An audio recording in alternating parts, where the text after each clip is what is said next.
In a small-town diner, a single dad is just trying to survive one day at a time until his little girl looks up and asks, "Daddy, will I get sick like Mommy?" The entire room freezes. But what no one expects is the stranger sitting in the corner booth, someone who carries the power to change everything. She's not just any customer, she's a doctor, and what she discovers about the little girl's health could tear this father's heart wide open. One man's grief, one child's question, and one chance encounter that might mean the difference between fear and hope. But when the truth comes out, will he risk trusting her before it's too late? Before we get into the story, comment below where in the world you are watching from today. The midday sun streamed through the windows of Pat's Corner Diner, casting long shadows across the well-worn checkered floor. Jack Martinez moved with practiced efficiency between tables, balancing 3 plates along his left arm while holding a coffee pot in his right hand. "Here you go, Mrs. Anderson," he said, setting down a plate of meatloaf. "Extra gravy, just how you like it." The elderly woman beamed up at him. "Thank you, Jack. You always remember the little things." He managed a polite smile, though it didn't quite reach his eyes. The regulars noticed. They always did, but they understood. Everyone in their small town knew about Maria. "Order up!" Pat called from the kitchen window, the bell chiming. Jack hurried to grab more plates, weaving between the red vinyl booths. The lunch rush kept him moving, kept his mind occupied. That's how he preferred it these days. Standing still meant thinking, and thinking meant remembering. "Hey Jack, when's Lily coming by?" asked Tom from his usual spot at the counter. The retired mailman had taken to saving a special stool for Jack's daughter, complete with an extra cushion. "Any minute now," Jack replied, refilling Tom's coffee cup. "School lets out at noon on Wednesdays." As if on cue, the bell above the door jingled. Lily Martinez stepped inside, her dark pigtails bouncing with each step. Her backpack seemed almost too big for her small frame, and she clutched a worn coloring book to her chest, the one Maria had given her for her last birthday. "Daddy!" she called out, her face lighting up. Jack's expression softened, the way it only did for his daughter. "Hey, sweetheart, good day at school?" Lily climbed onto her special stool, carefully arranging her belongings. "Miss Thompson gave me a gold star on my math worksheet. That's my girl." Jack reached across the counter to ruffle her hair, then grabbed her usual afternoon snack, a grilled cheese sandwich cut into triangles with the crusts removed, just like Maria used to make. The regulars greeted Lily warmly. Mrs. Anderson waved from her booth, and Tom slid over the container of crayons he'd started keeping at the counter just for her. The diner had become a second home for Lily after Maria passed, with the customers forming an impromptu extended family. Jack moved between tables, taking orders and delivering plates, always keeping one eye on his daughter. She sat quietly, alternating between coloring and taking small bites of her sandwich. Sometimes, she looked so much like Maria, it made his chest ache, the same thoughtful expression, the same way of tucking her hair behind her ears. "Need any refills over here?" Jack asked a table of construction workers, forcing himself to focus on the task at hand. "We're good, Jack. Thanks," one of them replied, then lowered his voice. "How's the little one doing?" Jack nodded, appreciation flickering across his features. "She's hanging in there. We both are." The lunch rush gradually began to thin out.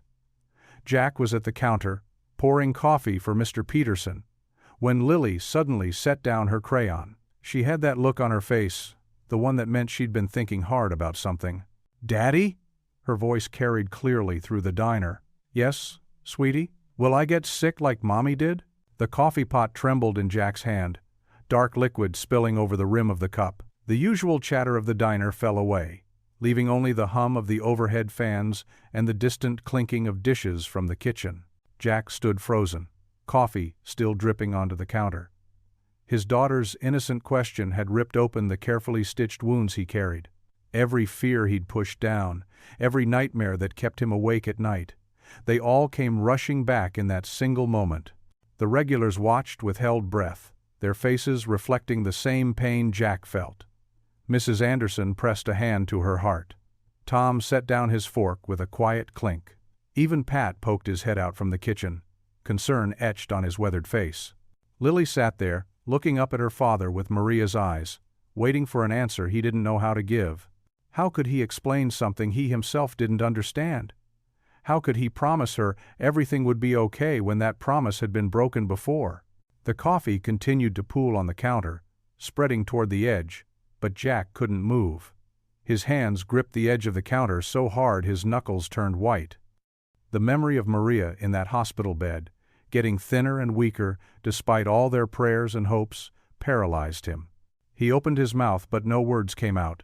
The silence in the diner grew heavier, wrapping around them like a thick blanket.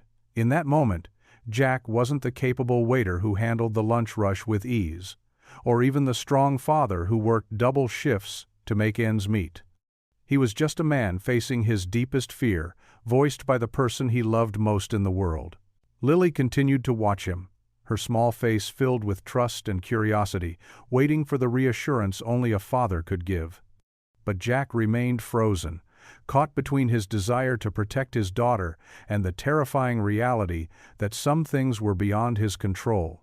The coffee reached the edge of the counter and began to drip onto the floor, each drop echoing in the silent diner like a ticking clock, marking the seconds of Jack's speechless struggle to find an answer for his daughter's innocent but devastating question.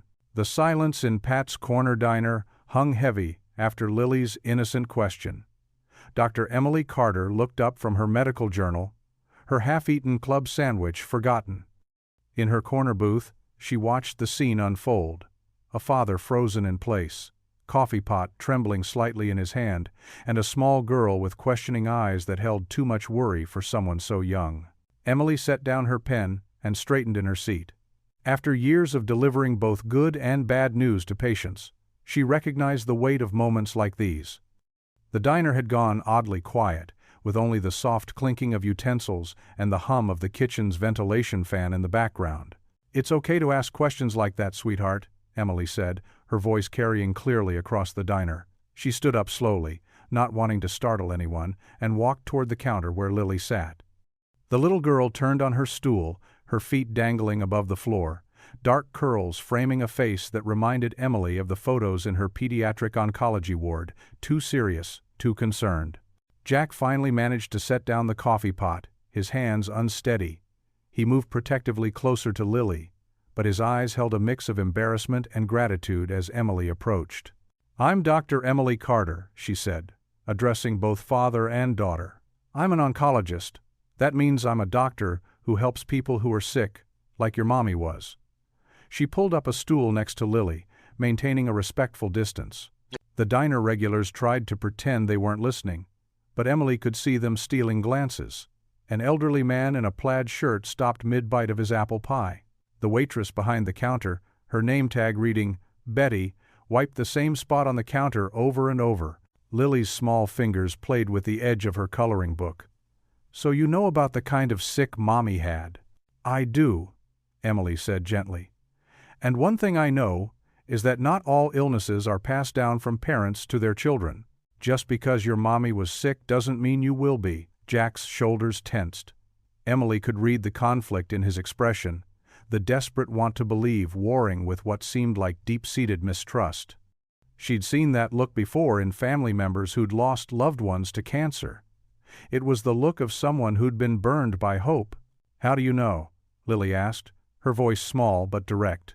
A waitress passed by with a loaded tray, and conversations around them had begun to resume, though subdued. Emily leaned in slightly, speaking just to Lily and Jack. "Well, our bodies are like very complicated puzzle pieces. Sometimes one piece might not work right in a parent, but that doesn't mean the same piece will have problems in their child." She paused, gauging Lily's understanding. "It's like how you might have your daddy's curly hair but your mommy's smile." Lily touched her hair thoughtfully, and for the first time, a tiny smile crossed her face. "Daddy says I have mommy's laugh too." Jack's hand came to rest on Lily's shoulder, and Emily noticed how his fingers trembled slightly. He hadn't said a word since she'd approached, but his eyes hadn't left her face, studying her as if trying to decide whether she was trustworthy. At the counter, Betty finally abandoned her pretense of cleaning and moved closer. "Jack, honey, Maybe you should listen to the doctor. Might put both your minds at ease. Emily reached into her purse and pulled out a business card. The morning light caught the embossed letters of her name and credentials. I'm working at Central Hospital for the next few months on a research partnership. I'd be happy to run some simple tests, just to give you both peace of mind. She held out the card, and Jack stared at it for a long moment. The diner seemed to hold its breath. Finally, he reached out and took it, his fingers brushing against hers briefly. He slipped it into his pocket without looking at it. "Thank you," he said, his first words since Lily's question. His voice was rough, like he hadn't used it in a while. "We appreciate the offer, but—" "Daddy?" Lily interrupted, tugging at his sleeve. "Can we? I want to know." Emily watched as Jack's face softened, looking at his daughter. She could almost see the internal struggle, the need to protect warring with the desire to provide answers. He ran a hand through his dark hair, exhaustion evident in the shadows under his eyes. "We'll think about it, Mija," he said softly to Lily. Then to Emily with forced politeness. "Thank you, doctor. We should let you get back to your lunch." Emily nodded, understanding the dismissal. She'd learned over years of practice when to press and when to retreat. "Of course, the number on the card is my direct line. If you have any questions, anytime, please don't hesitate to call." As she returned to her booth, she could hear Lily asking Jack something in a whisper. The regular buzz of diner conversation gradually returned, though she noticed several patrons giving Jack encouraging looks. The elderly man with the apple pie caught Jack's eye and nodded solemnly. Emily sat back down at her booth, her medical journal still open to the article she'd been reading. But her attention remained on the father and daughter at the counter. She watched as Jack tried to return to his duties, refilling coffee cups with slightly less steady hands than before. Lily had opened her coloring book, but she wasn't coloring. Instead, she was watching her father with eyes that seemed far too knowing for her age. The business card sat in Jack's pocket like a weight. Emily could tell from the way his hand occasionally brushed against it, as if making sure it was still there. She knew he probably wouldn't call. The fear in his eyes told her that much. But she also knew that sometimes the smallest seeds of hope needed time to take root. Betty passed by Emily's table, topping off her coffee. "That was kind of you," she said quietly. "They've had it rough since Maria passed. Jack's been carrying it all alone." Emily nodded, watching as Jack managed a small smile for a customer while Lily continued to watch him with worried eyes. The business card might stay in his pocket, unused and forgotten, but at least she'd offered. Sometimes, that was all a doctor could do. Extend a hand and wait to see if someone was ready to take it. The evening air carried a gentle chill as Jack and Lily walked home from Joe's diner. Street lamps cast warm circles of light on the sidewalk, making their shadows dance as they moved from one pool of light to the next. Jack carried Lily's purple backpack, heavy with school books, while she skipped beside him. And then Tommy brought his pet hamster for show. "And tell," Lily said, her pigtails bouncing. "His name is Squeaks, and he has these tiny little hands that wash his face like this."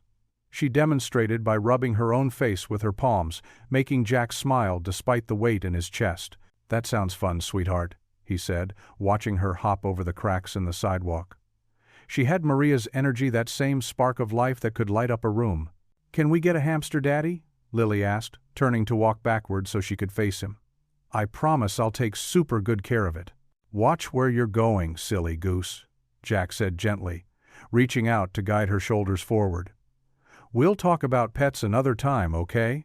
They climbed the 3 flights of stairs to their apartment, the steps creaking familiar rhythms under their feet. Their home wasn't much, just a small 2-bedroom with worn carpet and faded wallpaper, but Jack had done his best to make it cozy. Lily's artwork covered the refrigerator, and photos of happier times lined the walls. "Time to get ready for bed," Jack said, setting her backpack down by the door. "Did you finish your homework at the diner?" "Yes, Daddy. Miss Andrews only gave us math today." Lily headed to the bathroom to brush her teeth, her little feet padding across the floor. Jack moved through their evening routine on autopilot, his mind still spinning from the day's events. He helped Lily into her favorite pajamas, the ones with cartoon puppies, and tucked her into bed beneath the colorful quilt Maria's mother had made. "Daddy?" Lily's voice was small in the dim room, lit only by her nightlight. "You didn't answer my question at the diner." Jack's throat tightened.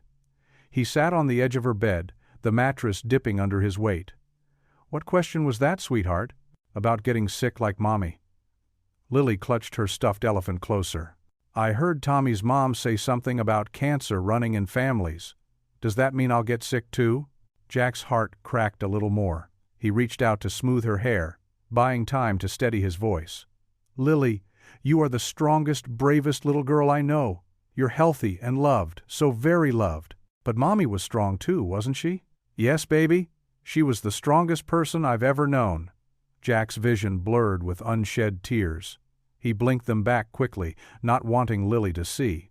"That nice doctor, lady at the diner, said she could check if I'm okay," Lily continued. "She seemed pretty smart. She was reading a really big book." Jack managed a weak smile. "She did seem nice, didn't she?" "Uh-huh. And she had a pretty smile, like Mommy's." "Time for sleep now," Jack said softly, leaning down to kiss her forehead. "Sweet dreams, princess." "Night, Daddy. Love you. Love you too, more than all the stars in the sky." Jack left her door cracked open, just the way she liked it. In the kitchen, he slumped into a chair at their small table, the events of the day settling heavily on his shoulders. From his wallet, he pulled out Emily Carter's business card. The elegant typography listed her credentials. Dr. Emily Carter, M.D., Ph.D., oncology specialist. His hands shook slightly as he stared at the card. The memory of Maria's final months in the hospital rose up unbidden, the endless rounds of treatments, the hopeful starts and crushing setbacks. The way the doctors' faces changed when they realized there was nothing more they could do. He'd watched his wife fade away despite all their promises and expertise. The card seemed to mock him with its professional confidence. Part of him wanted to tear it up, to protect Lily from that sterile world of medical terminology and false hope. But another part, the part that caught his breath every time Lily coughed or complained of feeling tired, desperately wanted answers. He turned the card over in his fingers, remembering Dr. Carter's gentle way with Lily at the diner. She hadn't spoken down to his daughter, or dismissed her fears. Instead, she'd offered understanding and help with no strings attached. Still, trust didn't come easily anymore. Not since watching Maria suffer through experimental treatments that only bought her weeks of pain. Not since having to explain to a 5-year-old why Mommy wasn't coming home from the hospital. The kitchen clock ticked loudly in the silence. From Lily's room came the soft sound of her breathing, peaceful in sleep. Jack set the card on the table, staring at it as if it might suddenly provide clear direction. The moonlight streaming through the window caught its glossy surface, making the letters shine. His fingers traced the phone number. One call could either set his mind at ease or confirm his worst fears.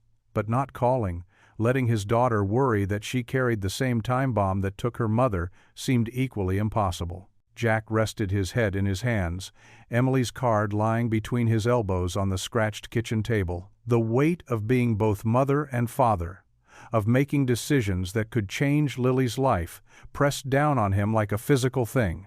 He wished, not for the first time, that Maria was here to tell him what to do. The morning sun cast long shadows across the playground as Jack walked Lily to the elementary school entrance. Her small hand fit perfectly in his, just as it had since she first learned to walk. Other parents and children streamed past them, creating a cheerful morning buzz of conversation and laughter. "Have a great day at school, sweetie," Jack said, kneeling to straighten the collar of Lily's yellow dress, the one with tiny daisies that she insisted on wearing at least once a week. "Remember, Mrs. Peterson is picking you up today and bringing you to the diner." "I know, Daddy." Lily wrapped her arms around his neck in a tight hug. "Can I have chocolate milk when I come?" "We'll see." Jack smiled, watching as she joined the line of students filing into the building. Emily's business card seemed to grow heavier in his pocket, reminding him of yesterday's conversation. At the diner, Jack tied his apron with practiced movements, greeting the morning regulars who had already claimed their usual spots. The card stayed with him, a constant presence as he moved between tables, refilling coffee cups and taking orders. "More coffee, Mr. Henderson?" Jack asked, approaching a booth where one of the town's most respected lawyers sat with his usual morning paper. "Thanks, Jack." Mr. Henderson looked up, folding his newspaper.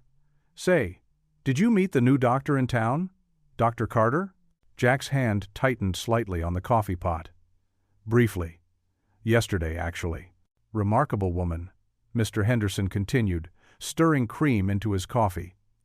"My sister in Boston raves about her work at Massachusetts General. Says she's some kind of miracle worker with kids. Taking a sabbatical here for research, I heard." From the next booth, Mrs. Wilson, the retired librarian, leaned over. "Oh? Are you talking about Dr. Carter? Such a dear. She helped my grandson last week when he fell at the park. Wouldn't take a penny for checking his arm, just to make sure nothing was broken." Jack listened, moving between tables but keeping an ear on the conversation. More voices joined in, each with a story about Emily's kindness or skill. Even Joe, the diner's owner, spoke up from behind the counter. "Yeah, she comes in most mornings now. Real down to earth for someone so accomplished. Tips well too," Joe added with a wink in Jack's direction. During his break, Jack sat at the empty counter, finally pulling out the slightly crumpled business card. The simple black text stood out against the white background. "Dr. Emily Carter, Pediatric Oncologist." Below it, a handwritten cell phone number. The morning rush had slowed to a trickle of customers. Sunlight streamed through the large windows, catching on the chrome fixtures and creating patterns on the worn linoleum floor. Jack stared at the number, remembering the gentle way Emily had spoken to Lily, how she'd explained things in terms a child could understand. "You gonna call her or just wear out that card looking at it?" Joe asked, wiping down the counter with a damp cloth. Jack sighed, running a hand through his hair. "I don't know, Joe. After Maria." He trailed off, unable to finish the thought. "Listen, son," Joe said, leaning forward on his elbows. "I knew Maria too. She'd want Lily to be healthy and happy, and she'd want you to accept help when it's offered." The rest of Jack's shift passed in a blur of routine tasks and familiar faces. By closing time, the card had been pulled out and replaced in his pocket so many times that its edges were soft and worn. At home that evening, after Mrs. Peterson dropped off Lily and Jack had tucked her into bed, he sat at the kitchen table. The apartment was quiet, except for the soft hum of the refrigerator and the distant sound of traffic. A framed photo of Maria smiled at him from the wall, her arms wrapped around a toddler Lily. Jack pulled out his phone and the card, placing them both on the table. The numbers glowed softly in the kitchen light. 8:47 p.m. Not too late to call, but late enough that his hands shook slightly as he dialed. The phone rang twice before a warm, professional voice answered. "Dr. Carter speaking." "Hi, this is Jack. Jack Martinez? From the diner yesterday?" "Of course, Jack." Her voice softened with recognition. "I'm glad you called. How's Lily?" "She's good. Asleep now." Jack took a deep breath. "Listen, I've been thinking about what you said, about running some tests, if the offer still stands." "Absolutely," Emily replied without hesitation. "I have some openings tomorrow afternoon at the hospital. Would 2:30 work for you and Lily?" Jack thought about his shift schedule, about Joe's understanding nod when he'd mentioned possibly needing time off. "Yes, 2:30 would be fine." "Perfect. Meet me at the pediatric wing entrance. It's the one with the rainbow arch. I'll have everything set up for a general checkup, and we can talk about any specific concerns you or Lily might have." "Thank you," Jack said, his voice rougher than he intended. "Really, thank you." "You're doing the right thing, Jack," Emily said gently. "I'll see you both tomorrow." After hanging up, Jack sat for a long moment, staring at the phone. Through Lily's partially open door, he could hear her soft, steady breathing. The weight that had been pressing on his chest since yesterday felt a little lighter. He wasn't sure if he was ready to trust again, to face the sterile hallways and medical terminology that had filled Maria's final months. But for Lily, he would try. The automatic doors of Memorial Hospital slid open with a soft whoosh. Jack held Lily's hand tight as they stepped into the bustling lobby. The familiar hospital smell, that mix of disinfectant and artificial air, brought back memories he'd rather forget. His shoulders tensed, and he felt Lily squeeze his hand harder. "It's okay, Daddy," Lily whispered, though her voice trembled slightly. She clutched her favorite stuffed rabbit, a worn purple thing she'd named Hoppy, close to her chest with her free hand. The lobby was filled with the usual morning activity, nurses hurrying past with charts, elderly patients being wheeled to appointments, families waiting in clusters near the reception desk. Jack approached the information desk, but before he could speak, a warm voice called out from across the room. "Jack! Lily! Over here!" Dr. Emily Carter walked toward them, her white coat pristine over casual clothes, her smile genuine and welcoming. Instead of towering over Lily, like most adults did, she immediately crouched down to the little girl's eye level. "Hi there, Lily. I love your rabbit friend. Does he have a name?" Emily's voice was gentle, her attention fully focused on the nervous child before her. Lily shifted closer to Jack's leg, but managed a shy smile. "This is Hoppy. He helps me be brave." "Well, Hoppy is very welcome here too." Emily's eyes crinkled warmly. "Would you like to see something cool? I have special stickers that change color when you touch them, but they're up in my office. Want to come see?" Lily nodded, her grip on Jack's hand loosening just slightly. Emily stood and led them to the elevator, keeping her pace unhurried. Jack noticed how she maintained a running commentary about the hospital's colorful artwork and the fish tank they passed, directing Lily's attention away from the more clinical aspects of their surroundings. In Emily's office, warm sunlight streamed through large windows, and cheerful children's drawings decorated one wall. "My young patients are quite the artists," Emily explained, seeing Jack's interest. She retrieved a sheet of rainbow stickers from her desk drawer. "Now, Lily," Emily said, settling into a chair beside them. "Today we're going to do something very simple. It's like a science experiment where we learn about what makes you special. Would that be okay?" Lily nodded, already fascinated by the color-changing sticker Emily had given her. "First, we'll take a tiny bit of blood, just a small pinch, and then we'll look at it under a special microscope. It's like being a detective, searching for clues about your body." Jack watched Emily carefully as she explained each step of the process. Her words were simple but never condescending, and she paused frequently to make sure Lily understood. "What about?" Jack started, his voice rough with worry, but Emily seemed to understand his unspoken question. "We'll be looking for any genetic markers that might indicate increased risk factors," she explained quietly while Lily was distracted with the stickers. "But Jack, please remember, this is purely precautionary. Many children with family history never develop the same conditions." A nurse came in to draw Lily's blood, and Emily kept the little girl engaged with stories about her own childhood dog, barely letting Lily notice the quick needle stick. Jack found himself relaxing slightly as he watched the natural way Emily interacted with his daughter.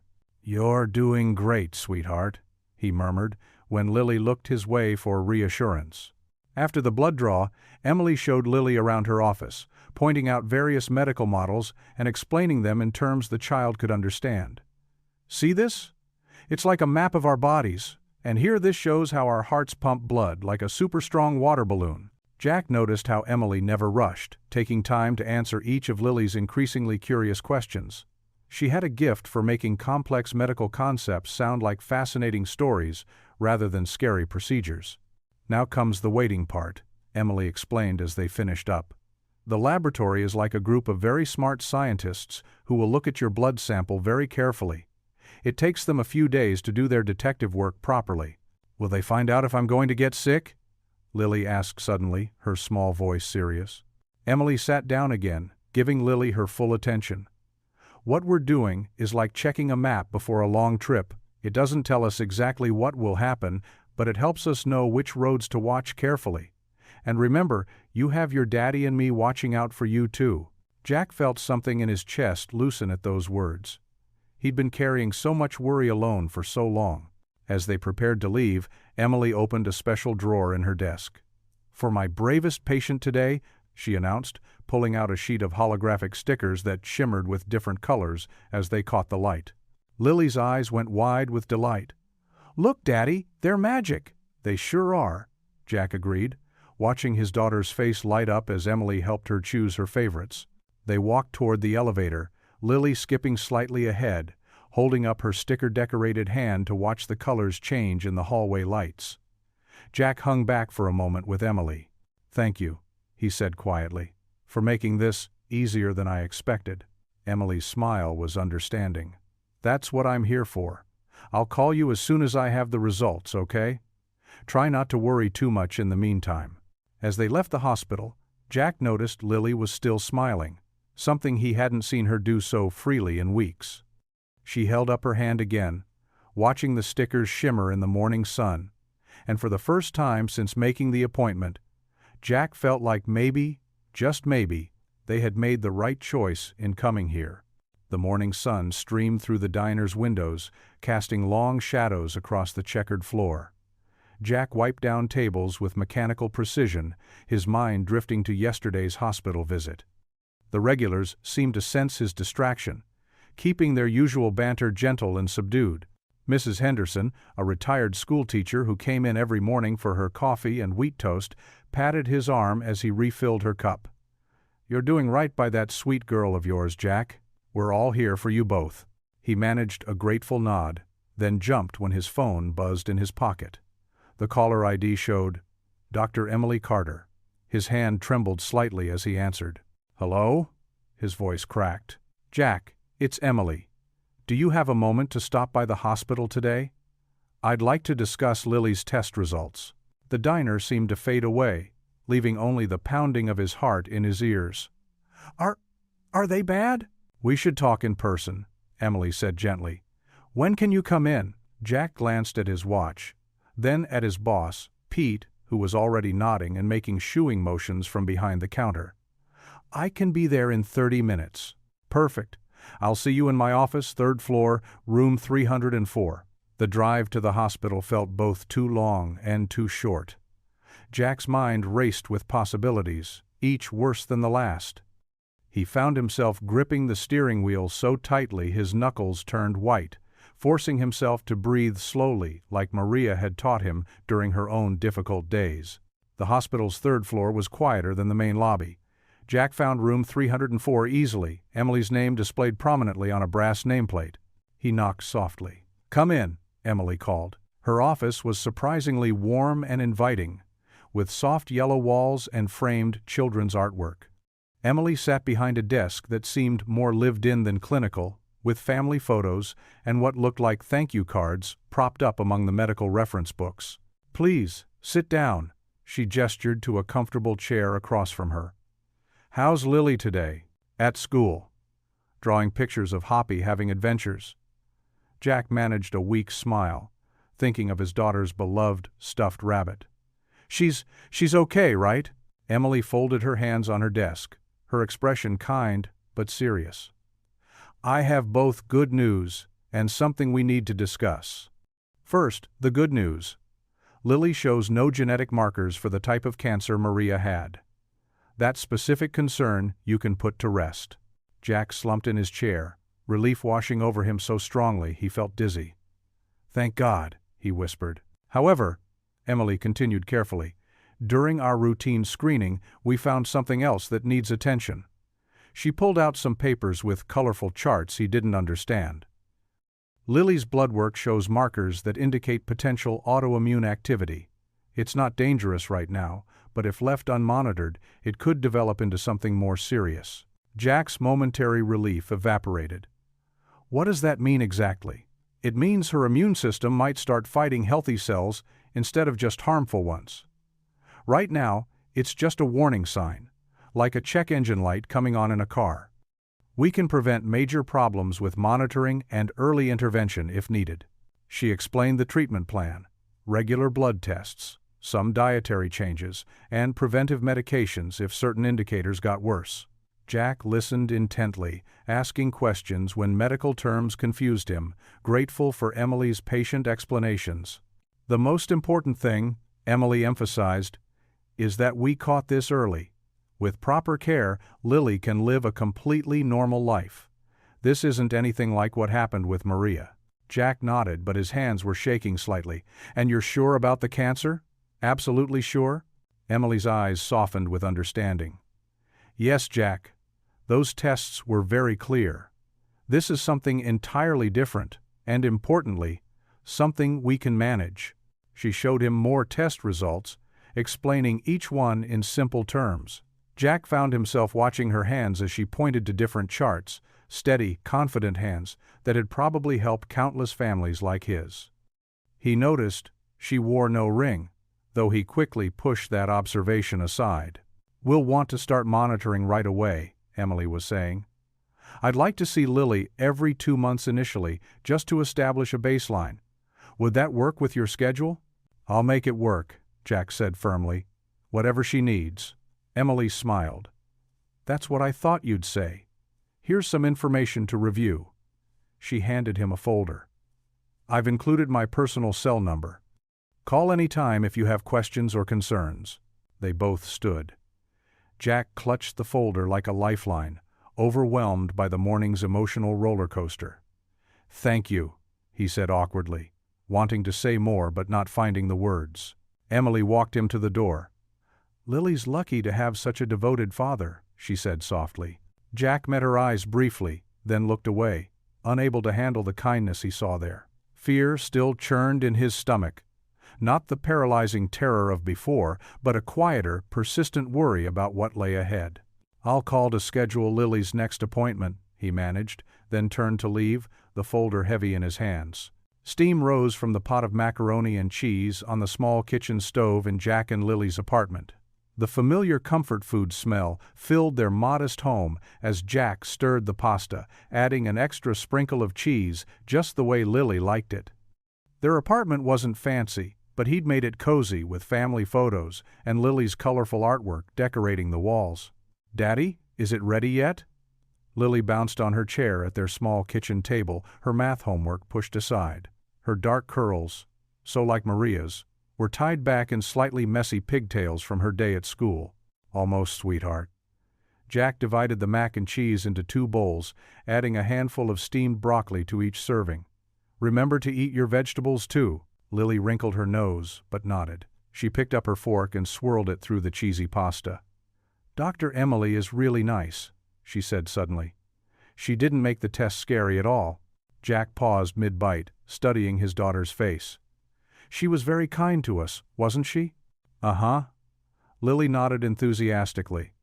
She explained everything with drawings, and she gave me 2 stickers, not just one. She pushed her broccoli around the edge of her bowl. Do you think she might come visit us at the diner sometime? The question caught Jack off guard. He set down his fork, buying time by taking a sip of water. Emily had shown nothing but kindness and professionalism, but the idea of deliberately bringing her into their daily lives made his chest tighten with uncertainty. Please, Daddy. Lily's brown eyes, so much like her mother's, looked up at him hopefully. She said she likes pancakes and you make the best pancakes. Jack couldn't help but smile at his daughter's earnest expression. Did she tell you that? No, but everybody says you make the best pancakes. Even grumpy Mr. Peterson says so. Lily giggled, referring to their most particular regular customer. Running a hand through his hair, Jack considered the request. Emily had gone above and beyond for them, explaining everything with patience and compassion. Maybe it wouldn't hurt to show their appreciation. Tell you what, he said finally. I could invite her to have dinner at the diner tomorrow evening during my break. Would you like that? Lily's face lit up like a Christmas tree. Really? Can I show her my new drawings? Sure, mija. But remember, Dr. Carter might be busy. She has lots of patients to help. But you'll ask her? Lily pressed, suddenly more interested in the conversation than her dinner. Jack nodded, already reaching for his phone. I'll text her right now, okay? His fingers hovered over the keypad for a moment before typing, Hi, Dr. Carter. Lily was wondering if you'd like to join us for dinner at the diner tomorrow evening during my break. No pressure if you're busy. He hit send before he could second-guess himself. To his surprise, the response came almost immediately. I'd love to. What time? They worked out the details via text, 6:30 p.m., when the dinner rush usually calmed down.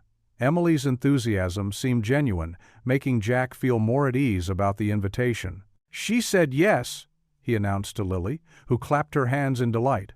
"Can I wear my butterfly shirt?" she asked, already planning her outfit. "Of course you can," Jack smiled, watching as she finally started eating her dinner with renewed energy.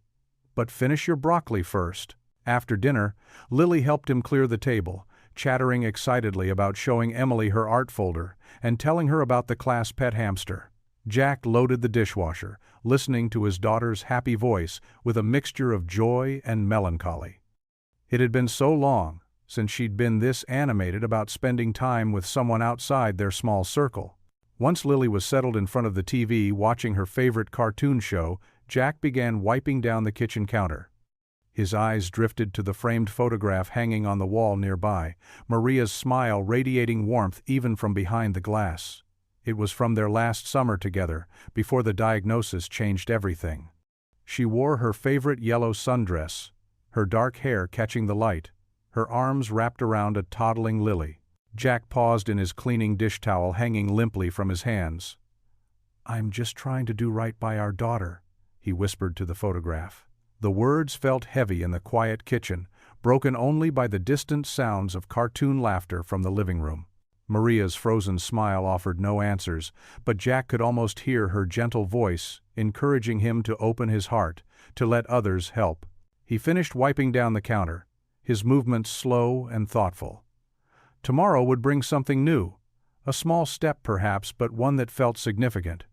As he hung up the dish towel, Jack took one more look at Maria's photo, drawing strength from her remembered grace and courage. The warm evening light filtered through the kitchen window, casting a golden glow across the familiar space.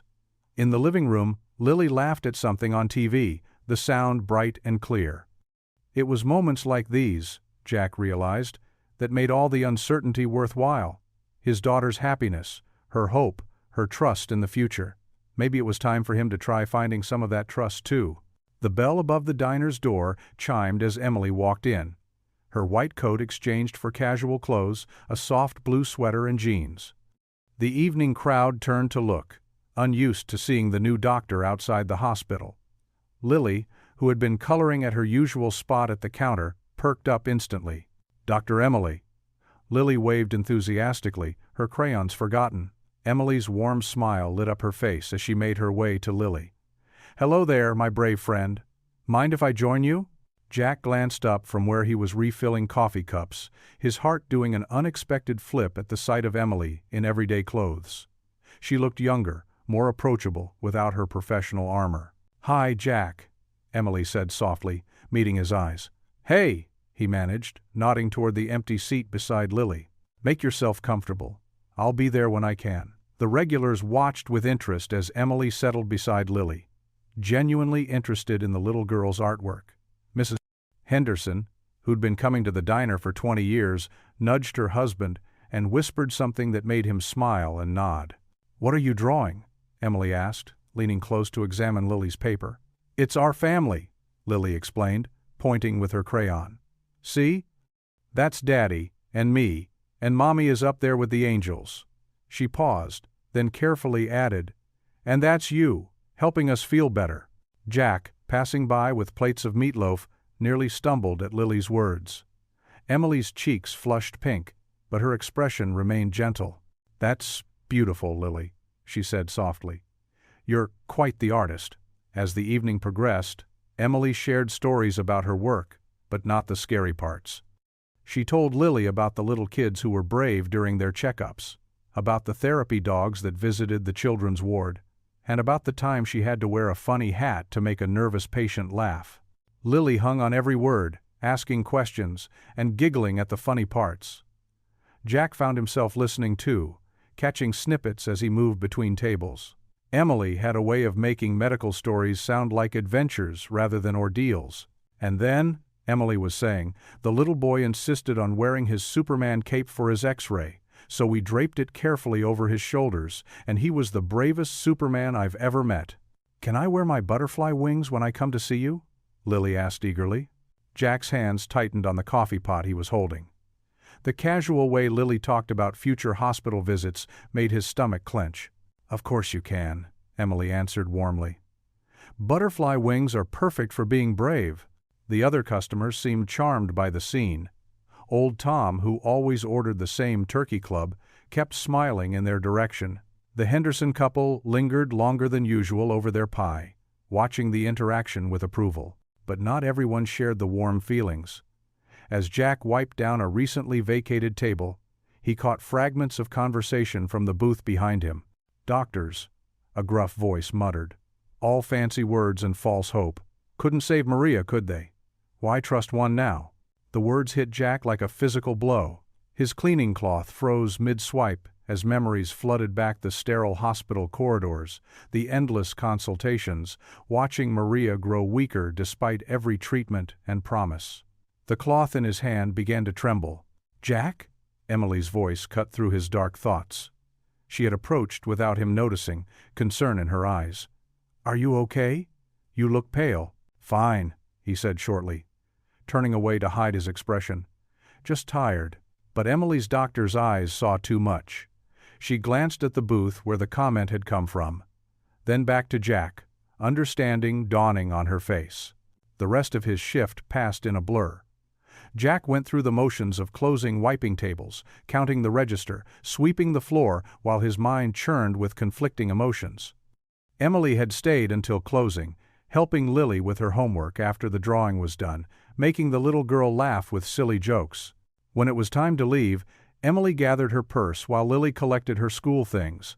The night air was cool as they stepped outside, the street quiet except for distant traffic. I had a wonderful time, Emily said softly, looking between Jack and Lily. Thank you for inviting me. Can Dr. Emily come again tomorrow? Lily asked hopefully. Jack's throat felt tight. We'll see, sweetheart. Dr. Emily's very busy. I always have time for my favorite artist, Emily assured Lily. But her eyes were on Jack, reading the conflict in his face. They stood there in the pool of light, from the diner's window, an awkward triangle of possibility and uncertainty. Jack felt the weight of Maria's memory pressing down on one shoulder, while hope, dangerous, fragile hope, tugged at the other. Emily seemed to sense his struggle. Jack, she said gently, we don't have to figure everything out tonight. Sometimes it's okay to just take one small step at a time. He looked at her then, really looked at her. Her eyes held no pressure, no demands, just patient understanding. It made his chest ache in a way he hadn't felt in years. Yeah, he managed. One step at a time. Lily yawned widely, reminding them of the late hour. Emily bent down to give her a quick hug goodbye, then straightened, adjusting her purse strap. Good night, Jack, she said softly. Good night, Lily.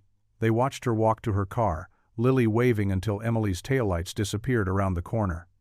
Jack stood there, keys in hand, feeling the weight of choices pressing in on him. The skeptical customer's words echoed in his mind, clashing with the memory of Emily's gentle smile, her easy way with Lily, the natural way she fit into their evening. Trust or fear, hope or protection, the past or the possibility of something new. The choices loomed before him like shadows in the gathering dark, demanding to be faced. The morning sun painted golden streaks across the sidewalk as Emily pulled up in front of Jack and Lily's apartment building. Her silver sedan gleamed, freshly washed, as if she'd made an extra effort for her passengers. Jack stood at the entrance, holding Lily's hand, a small backpack slung over his shoulder. Lily bounced on her toes, her pink sneakers lighting up with each hop. Look, Daddy, Dr. Emily came to get us. Emily stepped out, wearing her usual warm smile. Good morning. I thought this might be easier than taking the bus. Jack's shoulders relaxed slightly. He'd been dreading the long bus ride to the hospital, especially with Lily's endless energy. Thanks. That's really thoughtful. Emily opened the back door, where a booster seat was already installed. Jack raised an eyebrow, touched by her preparation. I borrowed it from my sister, Emily explained, catching his look. She has kids about Lily's age. Lily climbed in, immediately fascinated by the seat's cup holder. It's purple. That's my favorite color. Jack settled into the passenger seat, his frame too large for the compact car, knees almost touching the dashboard. Emily noticed and reached down, finding the seat adjustment lever. "Here, let me help you with that." The simple gesture, her thinking of his comfort, made Jack's chest tighten. Maria used to do things like that, small acts of consideration that showed she was paying attention. As they pulled away from the curb, Emily fiddled with the radio until she found a station playing upbeat pop songs. Lily's face lit up at a familiar tune, and she began singing along, her sweet voice filling the car. "I love this song," she declared, swaying in her seat. "Mommy used to dance with me to it." Jack tensed at the mention of Maria, but Emily smoothly joined in, harmonizing with Lily on the chorus. Her voice wasn't perfect, but her enthusiasm made Lily giggle with delight. Traffic moved steadily, and Emily navigated through it with calm efficiency. She pointed out interesting sights to Lily: a dog walker with 5 different breeds, a man juggling outside a coffee shop, a delivery truck painted like a giant banana. "Look at that cloud, Lily," Emily said during a red light. "Doesn't it look like an elephant?" Lily pressed her face against the window. "No, it's definitely a unicorn." Jack found himself smiling despite his nervousness about the upcoming tests. Emily had a way of making everything feel less scary, more manageable. She wasn't just being nice. She genuinely seemed to enjoy Lily's company. As they approached the hospital, Emily began explaining what would happen that day, her voice gentle but matter-of-fact. "First, we'll do some pictures of your insides, Lily. It's like having a special camera that can see through you. Pretty cool, right?" "Will it hurt?" Lily asked, her singing trailing off. "Not at all, sweetheart. You'll just need to lie very still, like playing freeze tag. And guess what? You get to wear special pajamas." "Hospital gowns," Jack corrected automatically. Emily winked at Lily in the rearview mirror.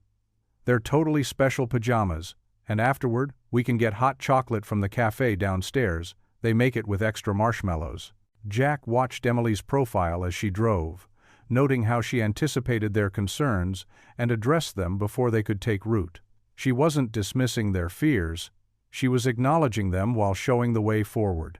In the hospital parking lot, Emily found a spot close to the entrance. Before they got out, she turned to face both of them. "I know tests can be scary," she said, her eyes meeting Jack's before shifting to Lily. "But we're going to do this together, okay? And I promise to explain everything as we go along." "Everything?" Jack asked, his voice rough with emotion he couldn't quite hide. "Everything," Emily confirmed. "No medical mumbo-jumbo, no surprises, just straight talk and honest answers." They made their way through the hospital's main entrance, Emily greeting various staff members by name. She kept up a running commentary for Lily's benefit, making the sterile environment feel less intimidating. "That's Rosa at the front desk. She has the best candy jar in the whole hospital. And see Mr. Johnson over there with the cart? He knows all the best jokes. Want to hear one, Lily?" By the time they reached the imaging department, Lily was chattering away about her favorite jokes, her earlier nervousness forgotten. Jack watched in amazement as Emily transformed what could have been a frightening experience into something almost adventure-like. While Lily changed into her special pajamas with help from a nurse, Emily showed Jack the imaging equipment, explaining how it worked in simple terms. She didn't talk down to him or use complicated medical terminology. She just shared information like one parent helping another understand. "The marker we found in her blood work?" Emily said quietly, while Lily was still out of earshot. "These scans will help us see if there's anything we need to address now, or if we can take a watch-and-wait approach. Either way, Jack, we'll have answers. And either way, we'll face it together." The word "together" hung in the air between them, heavy with meaning. Jack found himself studying Emily's face. The kindness in her eyes, the gentle set of her mouth, the way she gave him her complete attention when he spoke. She wasn't just doing her job. She cared. When Lily emerged in her gown, Emily clapped her hands. "Look at you, ready for your special photo shoot. Should we strike a pose?" Lily giggled and struck a dramatic model pose, making Jack laugh out loud, a sound that surprised even him. Emily's eyes crinkled with pleasure at the sound. After the imaging was complete, true to her word, Emily led them to the hospital cafe.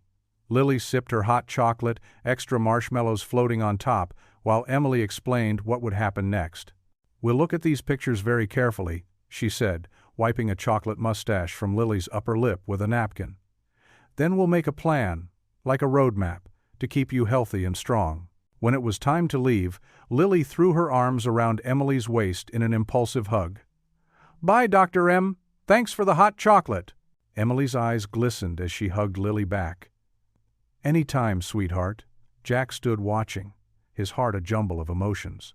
Here was someone who had entered their lives by chance, who was now carefully, deliberately, helping them piece together a future that didn't feel quite so frightening.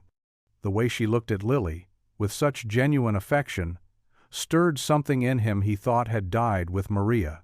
The small white church stood peacefully against the crisp morning sky, its wooden doors propped open to welcome the faithful. Jack adjusted his tie, the same blue one he'd worn every Sunday since Maria passed, while Lily skipped ahead in her yellow dress, her patent leather shoes clicking on the sidewalk. "Daddy, look! Dr. M is here!" Lily pointed excitedly. Emily stood near the entrance, wearing a modest lavender dress that caught the sunlight. She waved, seeming slightly uncertain, until Lily ran up and grabbed her hand. Jack's heart did a funny little jump at the sight. "I wasn't sure if this was okay," Emily said softly as Jack approached. "But when Lily invited me yesterday—" "Of course it's okay," Jack assured her, though his own stomach fluttered with nervous energy. "Everyone's welcome here." Inside, the familiar scent of wood polish and old hymnals wrapped around them. The regulars from the diner who attended service turned to look, their expressions warm and curious. Mrs. Biden Henderson, who ordered the same cheese omelet every Tuesday, beamed and patted the pew beside her. "Dr. Carter, come sit with us," she called out. Lily led the way, practically dragging Emily along. Jack followed, nodding to familiar faces. He couldn't help noticing how many smiles they received more than usual. The congregation had worried about him these past 2 years, he knew. Their concerned glances, when he sat alone with Lily, hadn't gone unnoticed. The organ music swelled, and Lily wedged herself between Jack and Emily. During the hymns, her small voice rang out clear and sweet. Emily held the hymnal so they could share, her shoulder occasionally brushing Jack's as they turned pages. Pastor Mike's sermon focused on healing and community. Jack caught Emily glancing his way during certain passages, her eyes soft with understanding. When the collection plate came around, Lily proudly dropped in the $1 she'd saved from her allowance. After the final prayer, the usual social hour began. Church ladies descended upon them with hugs and questions for Emily. "So you're the doctor everyone's talking about," Mrs. Peterson said, clasping Emily's hands. "Such a blessing to have you here." "We've been praying for Jack and Lily," added Mr. Wilson, his weathered face kind. "The Lord works in mysterious ways." Jack felt his cheeks warm, but Emily handled the attention gracefully. She answered questions about her work without using medical jargon, showed genuine interest in the church's outreach programs, and kept one hand protectively on Lily's shoulder the whole time. "The diner's open for Sunday breakfast," Jack said when they finally made it outside. "Would you like to join us? It's kind of our tradition." "Pancakes," Lily added hopefully. "Sally makes them with chocolate chips." Emily's face lit up. "I'd love to." The walk to the diner was short, with Lily chattering about Sunday school between them. The morning air held the first hint of autumn, and fallen leaves crunched beneath their feet. Jack found himself relaxing, falling into step with Emily's easy stride. The diner's bell chimed as they entered. Several church members had already claimed their usual booths, still in their Sunday best. Sally, working the weekend shift, winked at Jack as she led them to a corner table. "Well, well," she said. "Looks like our Jack clean up nice, doesn't he, Dr. Carter?" Emily smiled. "He certainly does." Lily slid into the booth first, then Emily, with Jack taking the seat across. The sunlight streaming through the window caught Emily's hair, giving it auburn highlights he hadn't noticed before. She helped Lily with the kids' menu word search while they waited for their food. "The pea and pancakes is right there," Emily pointed, leaning close to Lily. "See it? Oh, I found syrup, too." Jack watched them, something warm and forgotten stirring in his chest. The scene before him, Sunday breakfast, his daughter's laughter, a kind woman helping with a puzzle, it all felt so normal, so Right. Sally arrived with their orders: chocolate chip pancakes for Lily, blueberry for Emily, and Jack's usual wheat toast and eggs. Emily reached for the syrup at the same moment Jack did, their fingers brushing. They both pulled back quickly, mumbling apologies. "Here," Jack said, handing her the bottle first. "Thank you." Emily's cheeks had turned slightly pink. Lily, oblivious to the moment, dug into her pancakes with enthusiasm. "These are the best ever, aren't they, Dr. M?" "They really are," Emily agreed, carefully cutting her own stack into neat triangles. The conversation flowed easily, touching on everything from Lily's upcoming school play to Emily's favorite breakfast spots in other cities where she'd worked. Jack found himself sharing stories about the diner's regular characters, making Emily laugh with tales of Mr. Johnson's legendary picky orders. Sunlight warmed the table, and the coffee kept coming. Other diners stopped by to say hello, each one treating Emily like she'd always been part of their Sunday mornings. Jack noticed how she remembered everyone's names, asked about Mrs. Henderson's grandson's baseball game, and genuinely seemed to care about their little community. Lily finished her pancakes and started drawing on her placemat with the crayons Sally had brought. The picture showed 3 figures holding hands. Jack looked across the table at Emily as she helped Lily color the sky blue. Her head was bent close to his daughter's, her expression soft and engaged. The morning light caught her profile just right, and, for a moment, the scene looked like a snapshot of perfect family happiness. Jack quickly looked down at his coffee cup, his heart beating faster. He couldn't let himself think that way. It was too soon, too complicated, too risky, but the image lingered. Emily sitting across from them, like she belonged there, like she'd always been there. He focused instead on counting out the tip, keeping his eyes on the numbers rather than the gentle way Emily wiped chocolate from Lily's chin with a napkin. The morning sun streamed through the diner's windows, casting warm rectangles of light across the checkered floor. Emily sat at the counter, absently stirring her coffee while Jack wiped down nearby tables. The breakfast rush had ended, leaving only a few regulars scattered among the booths. "You know," Emily said, her eyes following Jack's movements, "I've been thinking about something." She straightened in her seat, tucking a strand of hair behind her ear. "This diner, it's really the heart of the community, isn't it?" Jack paused his wiping, cloth in hand. "I suppose so. Been here longer than most folks can remember." "That's exactly why it would be perfect." Emily's eyes lit up with enthusiasm. "What if we hosted a fundraiser here? Something to help families struggling with medical bills?" Jack's hand stilled on the table. The idea of opening up his workplace, his safe space, to such an event made his stomach clench. "I don't know, Emily. We're pretty busy as it is, and—" "Daddy!" Lily's voice rang out as she burst through the diner's door, backpack bouncing. She'd just finished her morning art class at the community center. "Can I show Dr. M my new drawing?" Emily turned on her stool, giving Lily her full attention as the little girl pulled out a colorful piece of paper. "Of course, sweetheart. What did you create today?" "It's our diner." Lily held up her artwork proudly. "See, there's Daddy serving coffee, and Mrs. Henderson at her favorite booth. And look, I drew you too." She pointed to a figure in purple standing near a table. Jack moved closer, studying the childish but heartfelt drawing. The diner in Lily's imagination was filled with smiling faces and bright colors, hearts floating above the scene. It struck him how much this place meant not just to him, but to his daughter as well. "That's beautiful, honey," Emily said warmly. "You know what? I was just telling your dad about an idea to help other families like yours right here in the diner." Lily's eyes widened. "Really? Like a party?" "Sort of," Emily explained. "We could have music and food and maybe even an art display. People could donate money to help sick kids and their families." "Could I help?" Lily bounced on her toes. "I could make more drawings. And maybe sell cookies?" Jack watched his daughter's excitement build, her face glowing with possibility. The knot in his stomach began to loosen. How could he say no when Lily looked so happy? "We'd need to talk to Mr. Peterson first," he said slowly, referring to the diner's owner, "and figure out logistics." "I've already spoken with him," Emily admitted sheepishly. "He loves the idea. Said we could use the space on a Sunday afternoon when it's usually slower." Over the next hour, As Jack worked and Emily and Lily planned, the idea began to take shape. Regular customers overheard and chimed in with offers to help. Mrs. Henderson volunteered her famous apple pies. Tom from the hardware store said he'd donate supplies for decorations.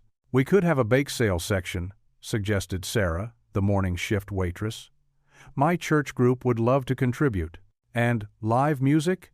added Joe, a retired music teacher who came in every morning for his black coffee. "I know some local musicians who'd be happy to perform." Jack watched in amazement as the community he served daily stepped up with enthusiasm. People he'd known for years revealed hidden talents and resources they were willing to share. Even Mr. Garcia, the quiet man who rarely spoke beyond ordering his usual breakfast, offered to design and print posters through his printing shop. Lily flitted from table to table, showing her drawing and collecting ideas in a little notebook Emily had given her. Her excitement was infectious, drawing smiles from everyone she encountered. "See?" Emily said softly to Jack during a quiet moment. "This is bigger than just us. It's about hope, about showing people they're not alone." Jack thought about the crushing weight of Maria's medical bills, the nights he'd spent at their kitchen table trying to make numbers add up. He remembered the helplessness, the isolation. "Yeah," he said finally. "I get it." The next few days saw the diner transform. Colorful posters appeared in shop windows throughout town. The community bulletin board filled with announcements. Ladies from the church basement gathered to bake. Local businesses donated items for a raffle. Lily spent her afternoons at the diner's counter, creating more artwork for display. Her pictures showed families holding hands, sunshine breaking through clouds, and hearts surrounding the diner. Each one carried the innocent wisdom of a child who understood more than adults might guess. One particularly busy afternoon, Jack looked up from serving plates to see Emily hanging Lily's artwork along the diner's walls. She'd created a gallery effect, complete with little name cards beneath each piece. The afternoon sun caught her profile as she adjusted a frame, and something warm stirred in Jack's chest. Emily must have felt his gaze because she turned, their eyes meeting across the bustling diner. In that moment, surrounded by the evidence of community love and support, Jack felt a connection that went beyond doctor and patient's father, beyond friendship. Emily's smile held understanding, shared purpose, and something more, something that made his heart beat a little faster. The sounds of the diner faded briefly. The clink of coffee cups, the murmur of conversations, the sizzle from the kitchen. For a few seconds, it was just them, sharing an unspoken acknowledgement of what they'd started together. Then Lily tugged on Emily's sleeve, breaking the spell. "Dr. M, can we hang this one next to the window? It's my favorite." Emily turned her attention to Lily, but not before giving Jack one more warm glance. He returned to his customers, carrying coffee and plates, but the moment lingered like sunshine on his skin. The diner buzzed with an energy Jack hadn't felt in years. Christmas lights strung across the ceiling cast a warm glow over the packed room, and the jukebox in the corner played soft country tunes. The usual smell of coffee and burgers mixed with the sweet scent of fresh-baked cookies and pies that lined the makeshift bake sale table. Lily stood proudly behind the table, wearing a paper crown Emily had made her, carefully arranging chocolate chip cookies on paper plates. Her eyes sparkled as she called out, "3 cookies for $2, all for the hospital fund." Jack weaved through the crowd with a pot of coffee, topping off cups and accepting gentle pats on the shoulder from regulars. Mrs. Henderson, who'd been coming to the diner for 30 years, grabbed his hand as he passed. "This is wonderful, Jack, just wonderful." The bell above the door chimed constantly as more townspeople streamed in. Some Jack knew from church, others were familiar faces from his daily shifts, and still others he'd never seen before. They all dropped bills into the collection jar, bought baked goods, and filled the air with cheerful chatter. Emily stood near the counter, looking completely at home in jeans and a blue sweater instead of her usual doctor's coat. She chatted easily with everyone, explaining the fund's purpose with the same patience she showed during hospital visits. When she caught Jack's eye across the room, her smile made his heart skip. "Could I have everyone's attention?" Emily's voice carried over the crowd as she stepped onto a chair. The music quieted, and faces turned toward her. "I want to thank you all for coming tonight. When I first came to this town, I was just passing through for work. But something special happened." She gestured toward Lily, who beamed back at her. "I met a brave little girl and her incredible father. They showed me what community really means." Emily's eyes found Jack's again. "Sometimes healing isn't just about medicine. It's about hope and love and people coming together like this." Jack felt his throat tighten as several people wiped their eyes. Even old Bill, who usually just grumbled about his eggs being too runny, was nodding along. "Every dollar we raise tonight will help families facing medical challenges," Emily continued. "But more than that, we're showing them they're not alone. Thank you all for proving that." Applause filled the diner. Jack noticed Lily had stopped arranging cookies and was watching Emily with pure adoration. His daughter hadn't looked this happy since before Maria got sick. The evening flew by in a blur of activity. Jack lost count of how many coffee refills he poured or how many times he heard "God bless you" from customers dropping extra bills in the jar. Lily sold every last cookie and brownie, counting out change with careful concentration. Around 9 o'clock, the crowd began to thin. The last regulars lingered over pie, sharing stories about the diner's history. Jack found himself actually laughing at their tales, a sound that felt foreign but wonderful in his chest. Emily helped stack chairs while Lily counted the money with wide eyes. "Daddy! Dr. M! Look how much we got!" She spread the bills across the counter like a fan.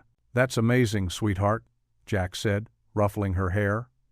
The amount was more than he'd dared hope for. As they cleaned up, Lily's energy finally began to fade. She yawned widely, slumping against Emily's side. "Can Dr. M walk home with us?" Jack glanced at Emily, who was already reaching for her coat.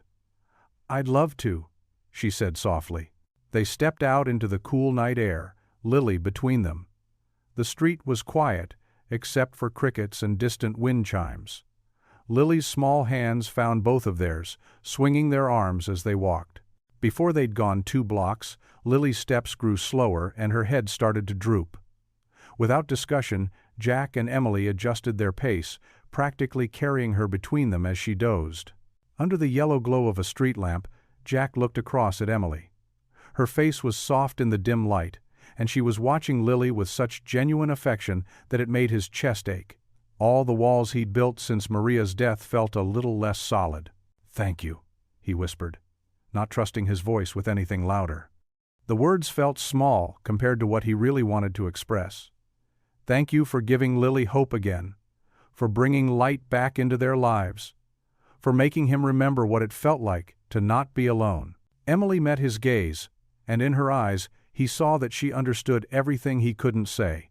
Lily's gentle breathing filled the peaceful silence as they continued their walk home through the quiet streets, the success of the evening warming them against the night's chill. The porch light cast a gentle glow as Jack and Emily settled into the weathered wooden chairs, steam rising from their mugs of chamomile tea. The successful fundraiser had left them both tired but content. Inside, Lily slept peacefully after the excitement of the evening, her paper crown still perched crookedly on her bedside table. "Thank you," Jack said softly, his fingers wrapped around the warm mug, "for everything tonight. The diner hasn't felt that alive in a long time." Emily smiled, tucking a strand of hair behind her ear. "The whole town came together. It was beautiful to see." A comfortable silence settled between them, broken only by the distant chirp of crickets and the soft creak of Jack's chair as he shifted. His eyes drifted to the small garden Maria had planted years ago, now tended by Lily with her child-sized watering can. "Maria loved gardenias," he said unexpectedly, his voice thick with memory. "She planted those bushes the summer before she got sick, said they reminded her of her grandmother's house in Texas." He paused, taking a shaky breath. "The last few months, when she couldn't go outside anymore, I'd bring fresh blooms to her hospital room." Emily listened quietly, her presence steady and understanding. "The hardest part wasn't even the end," Jack continued, his words coming faster now, as if a dam had broken. "It was watching her slip away day by day. She tried so hard to stay positive, always smiling for Lily's sake, but I could see the pain in her eyes, especially after the treatment stopped working. His hands trembled slightly around the mug. I felt so helpless. You were there for her, Emily said gently. Sometimes that's the most important thing we can do. Jack nodded, wiping quickly at his eyes. Lily was only 4. She didn't understand why Mommy couldn't come home. The day Maria. He swallowed hard. The day she passed, Lily had drawn her a picture of their favorite park. She was so excited to show her. Emily reached out, hesitating for a moment, before placing her hand lightly on Jack's arm.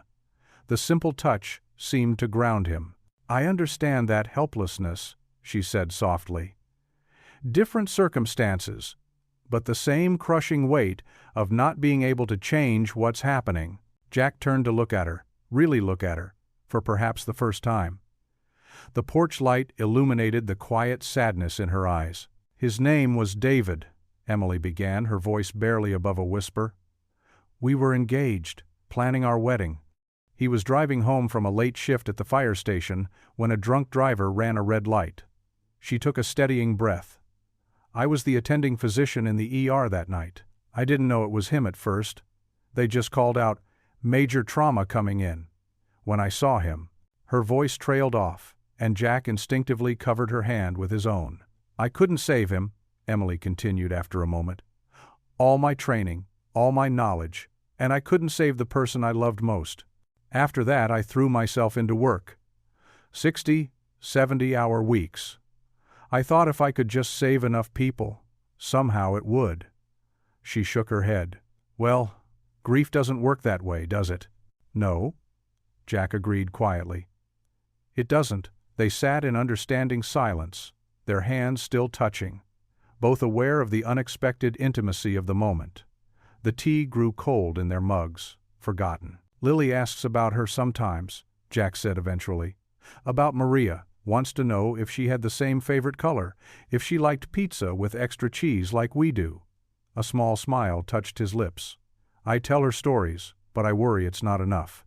That Lily will forget her. She won't, Emily assured him.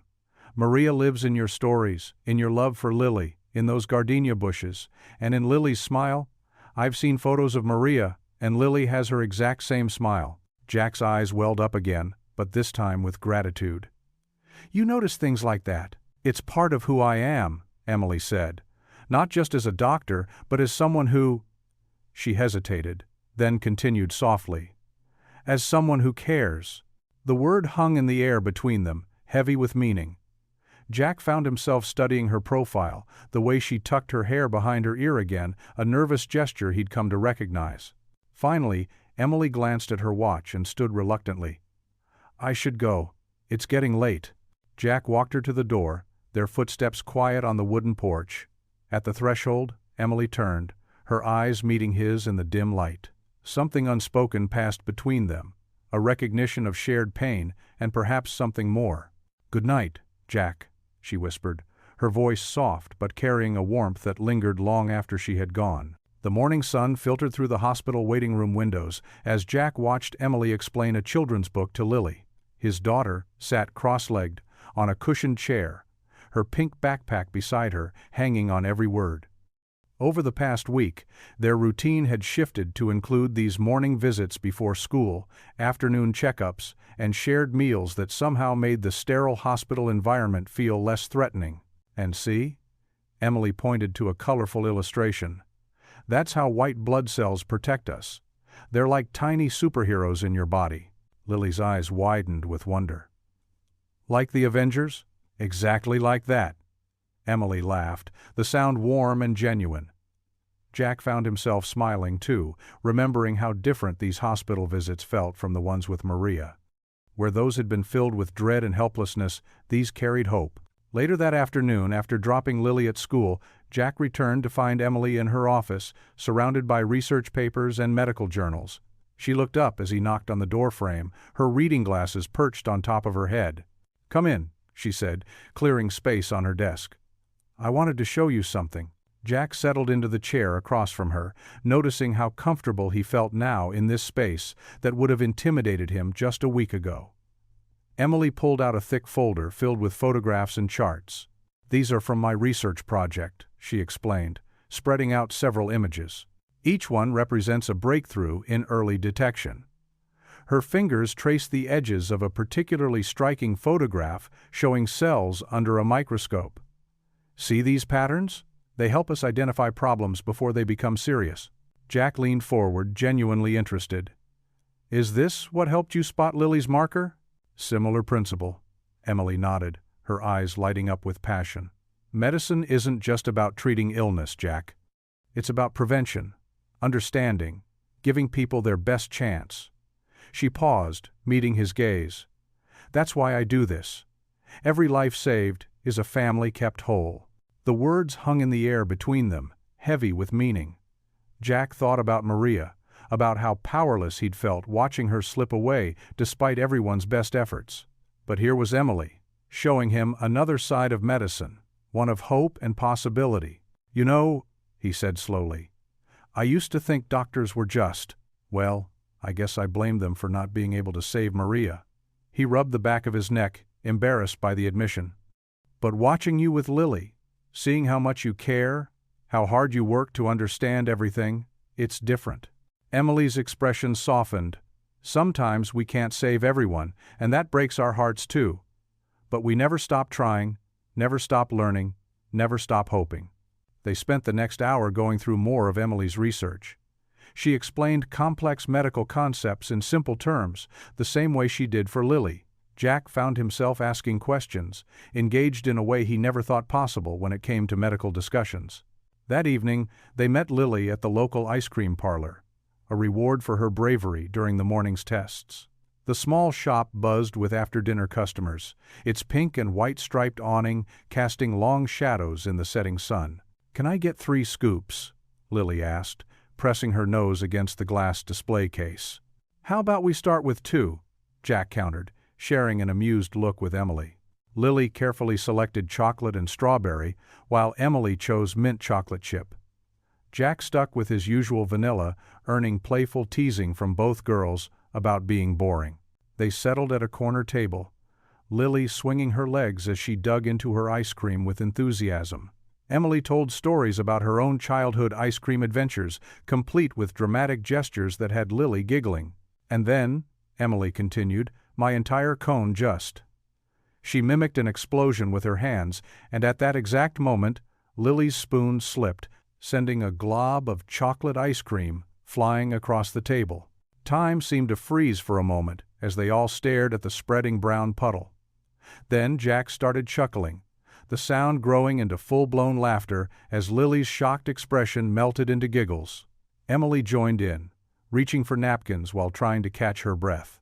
"Like father, like daughter," she managed between laughs. "Jack, remember when you dropped that entire plate of pancakes last week?" "Hey, that was different," Jack protested, but he couldn't stop grinning. The laughter felt good, natural, like something long forgotten finally remembered. It wasn't until he caught his reflection in the shop's window that he realized he was really smiling, the kind that reached his eyes and warmed his whole face. Lily leaned against him, ice cream smeared on her chin. "Daddy's happy," she declared with a child's simple wisdom. The words caught him off guard, but they were true.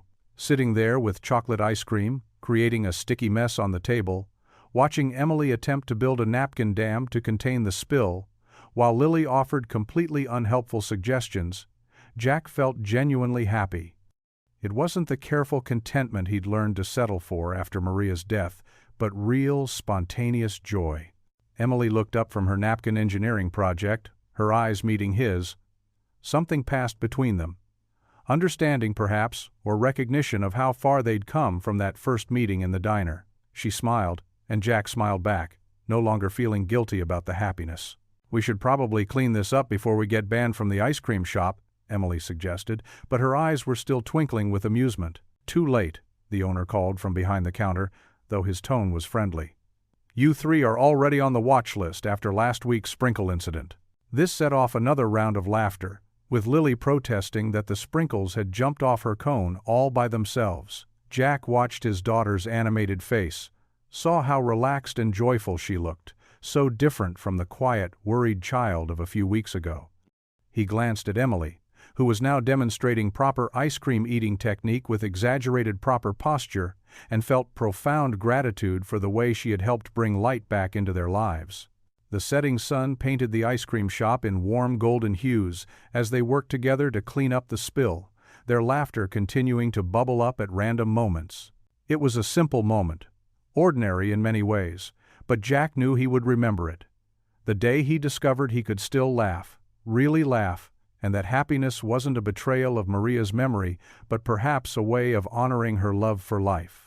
The afternoon sun cast long shadows through the hospital hallways as Jack made his way to Emily's office, carrying Lily's latest artwork. She had spent all morning creating colorful drawings of herself, Jack, and Emily, standing together under a rainbow. The papers felt warm in his hands, like they held all of Lily's innocent hope within their crayon-marked surfaces. The familiar route to Emily's office had become almost second nature now, past the reception desk where Sandra always waved, through the pediatric wing with its cheerful murals, and finally to the quieter section where Emily's office sat at the end of the hall. The brass nameplate caught the light. Dr. Emily Carter, Oncology. Jack slowed his steps as he approached, hearing Emily's voice through the partially open door. She was on the phone, her tone professional and serious, so different from the warm way she spoke to Lily. "Yes, the risk factors are significant," Emily was saying. "We need to move quickly on this. The complications, if left untreated, could be devastating." Jack's heart stuttered. He pressed himself against the wall beside the door, still clutching Lily's drawings. "The genetic markers are clear," Emily continued. "Without immediate intervention, we're looking at serious complications. The family history only compounds the concern." The artwork crumpled slightly in Jack's tightening grip. His throat constricted as memories of Maria's final days flooded back. The clinical discussions, the grave faces of doctors, the helplessness. "I understand the reluctance to be aggressive with treatment in someone so young," Emily said, "but we can't ignore these indicators. The trajectory is clear if we don't act." Jack's vision blurred. The corridor seemed to narrow, the walls pressing in. Every word felt like a knife, confirming his worst fears. Lily was sick, really sick, just like Maria. And once again, he was listening to doctors discuss his loved one's fate in cold, clinical terms. "We need to schedule the procedure as soon as possible," Emily's voice continued. "Every day we wait increases the risk." The drawings fell from Jack's numb fingers, scattering across the floor like fallen leaves.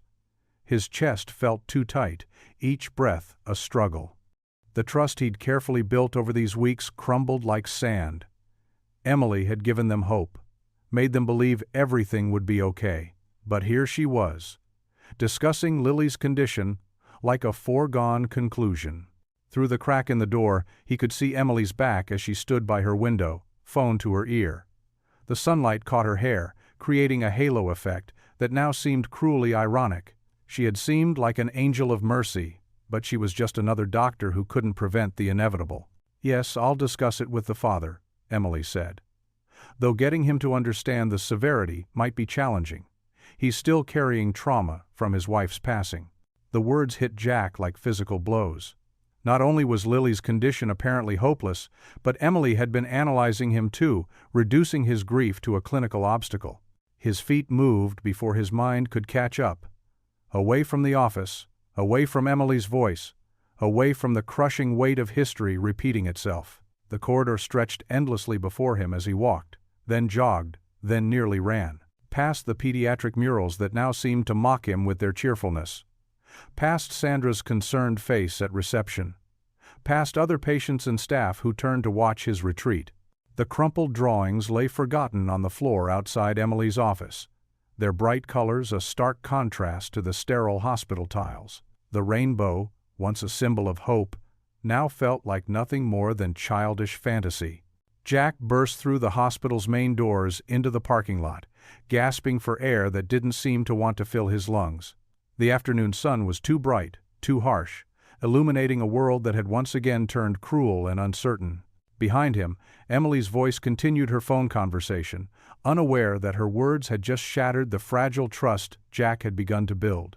Unaware that the man who had finally started to believe in second chances was now running from hope itself. The sound of car doors, slamming and distant sirens filled his ears as Jack stood in the parking lot, his hands shaking. The familiar weight of fear and distrust settled back onto his shoulders like an old, unwelcome friend. He had been a fool to believe things could be different this time. The evening shift at the diner had just begun, with the familiar clinking of plates and murmur of conversation filling the air. Jack moved mechanically between tables, his movements stiff and his usual warm smile replaced by a tight-lipped expression. The regulars noticed something was off, exchanging worried glances as he passed. Lily sat at her usual spot at the counter, hunched over her math homework.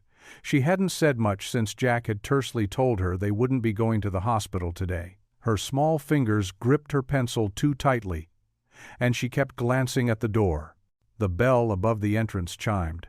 Jack's shoulders tensed as Emily walked in, still wearing her white coat, concern etched across her face. She made her way to the counter, stopping a few feet from where Lily sat. "Jack," Emily said softly, "I was worried when you didn't bring Lily in today. Is everything okay?" Lily's face lit up. "Dr. M." But her smile faded when she saw Jack's expression. "We won't be coming anymore," Jack said flatly, not looking at Emily as he wiped down the counter with sharp, angry movements. "Found another doctor." Emily blinked in surprise. "Another doctor? Jack, what's going on? Lily's treatment plan is already in progress, and—" "Treatment plan?" Jack's voice rose, causing several customers to turn their heads. "You mean the plan you didn't fully explain? The one with all those risk factors and serious complications you were discussing with your colleague?" Understanding dawned on Emily's face. "You overheard my phone call." She took a step closer, lowering her voice. "Jack, please let me explain. Those terms might have sounded scary, but nothing." Jack cut her off, throwing the cleaning rag down. "I trusted you. I thought you were different, but you're just like all the others. Hiding things, using fancy medical terms, pretending everything's fine until it's too late." His voice cracked on the last words. Several of the regular customers shifted uncomfortably in their seats. Mrs. Henderson, who had known Jack since he was a teenager, set down her coffee cup with a worried frown. "Daddy?" Lily's small voice trembled. "Why are you yelling at Dr. M?" Emily's eyes filled with tears, but she kept her voice steady. "Jack, I have never hidden anything from you. Everything I discussed was part of what we've already talked about.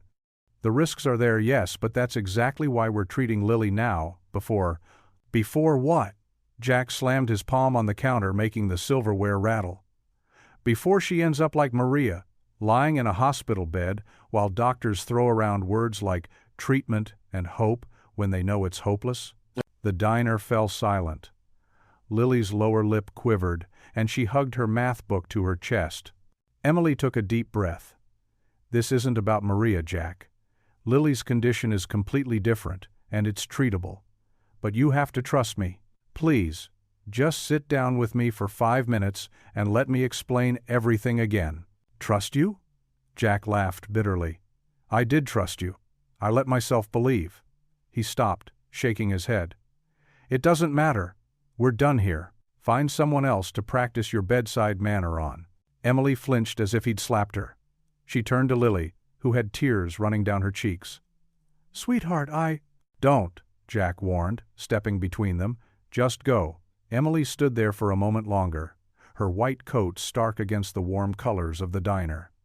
"Jack, you're letting your fear of the past cloud your judgment. Don't do this to Lily."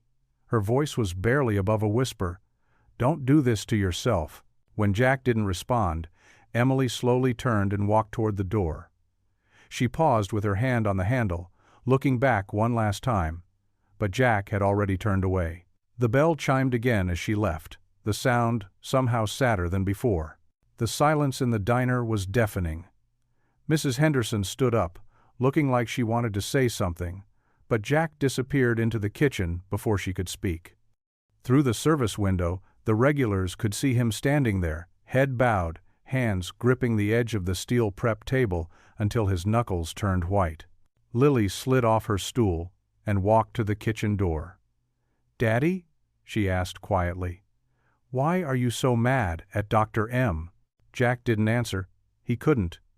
The anger that had fueled him moments ago drained away, leaving only a hollow ache in his chest. He sank onto a nearby stool, putting his head in his hands. The familiar sounds of the diner continued around him.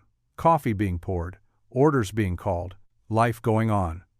But all he could hear was the echo of his own harsh words and the memory of Emily's hurt expression. Through his fingers, he could see Lily's small shoes still standing in the doorway, waiting for an answer he didn't know how to give. The same shoes Maria had helped her pick out just months before she got sick. The same shoes their daughter wore to her funeral. The weight of what he'd just done settled over him like a heavy blanket. He'd let his fear of losing Lily the same way he'd lost Maria drive away the one person who might actually be able to help them.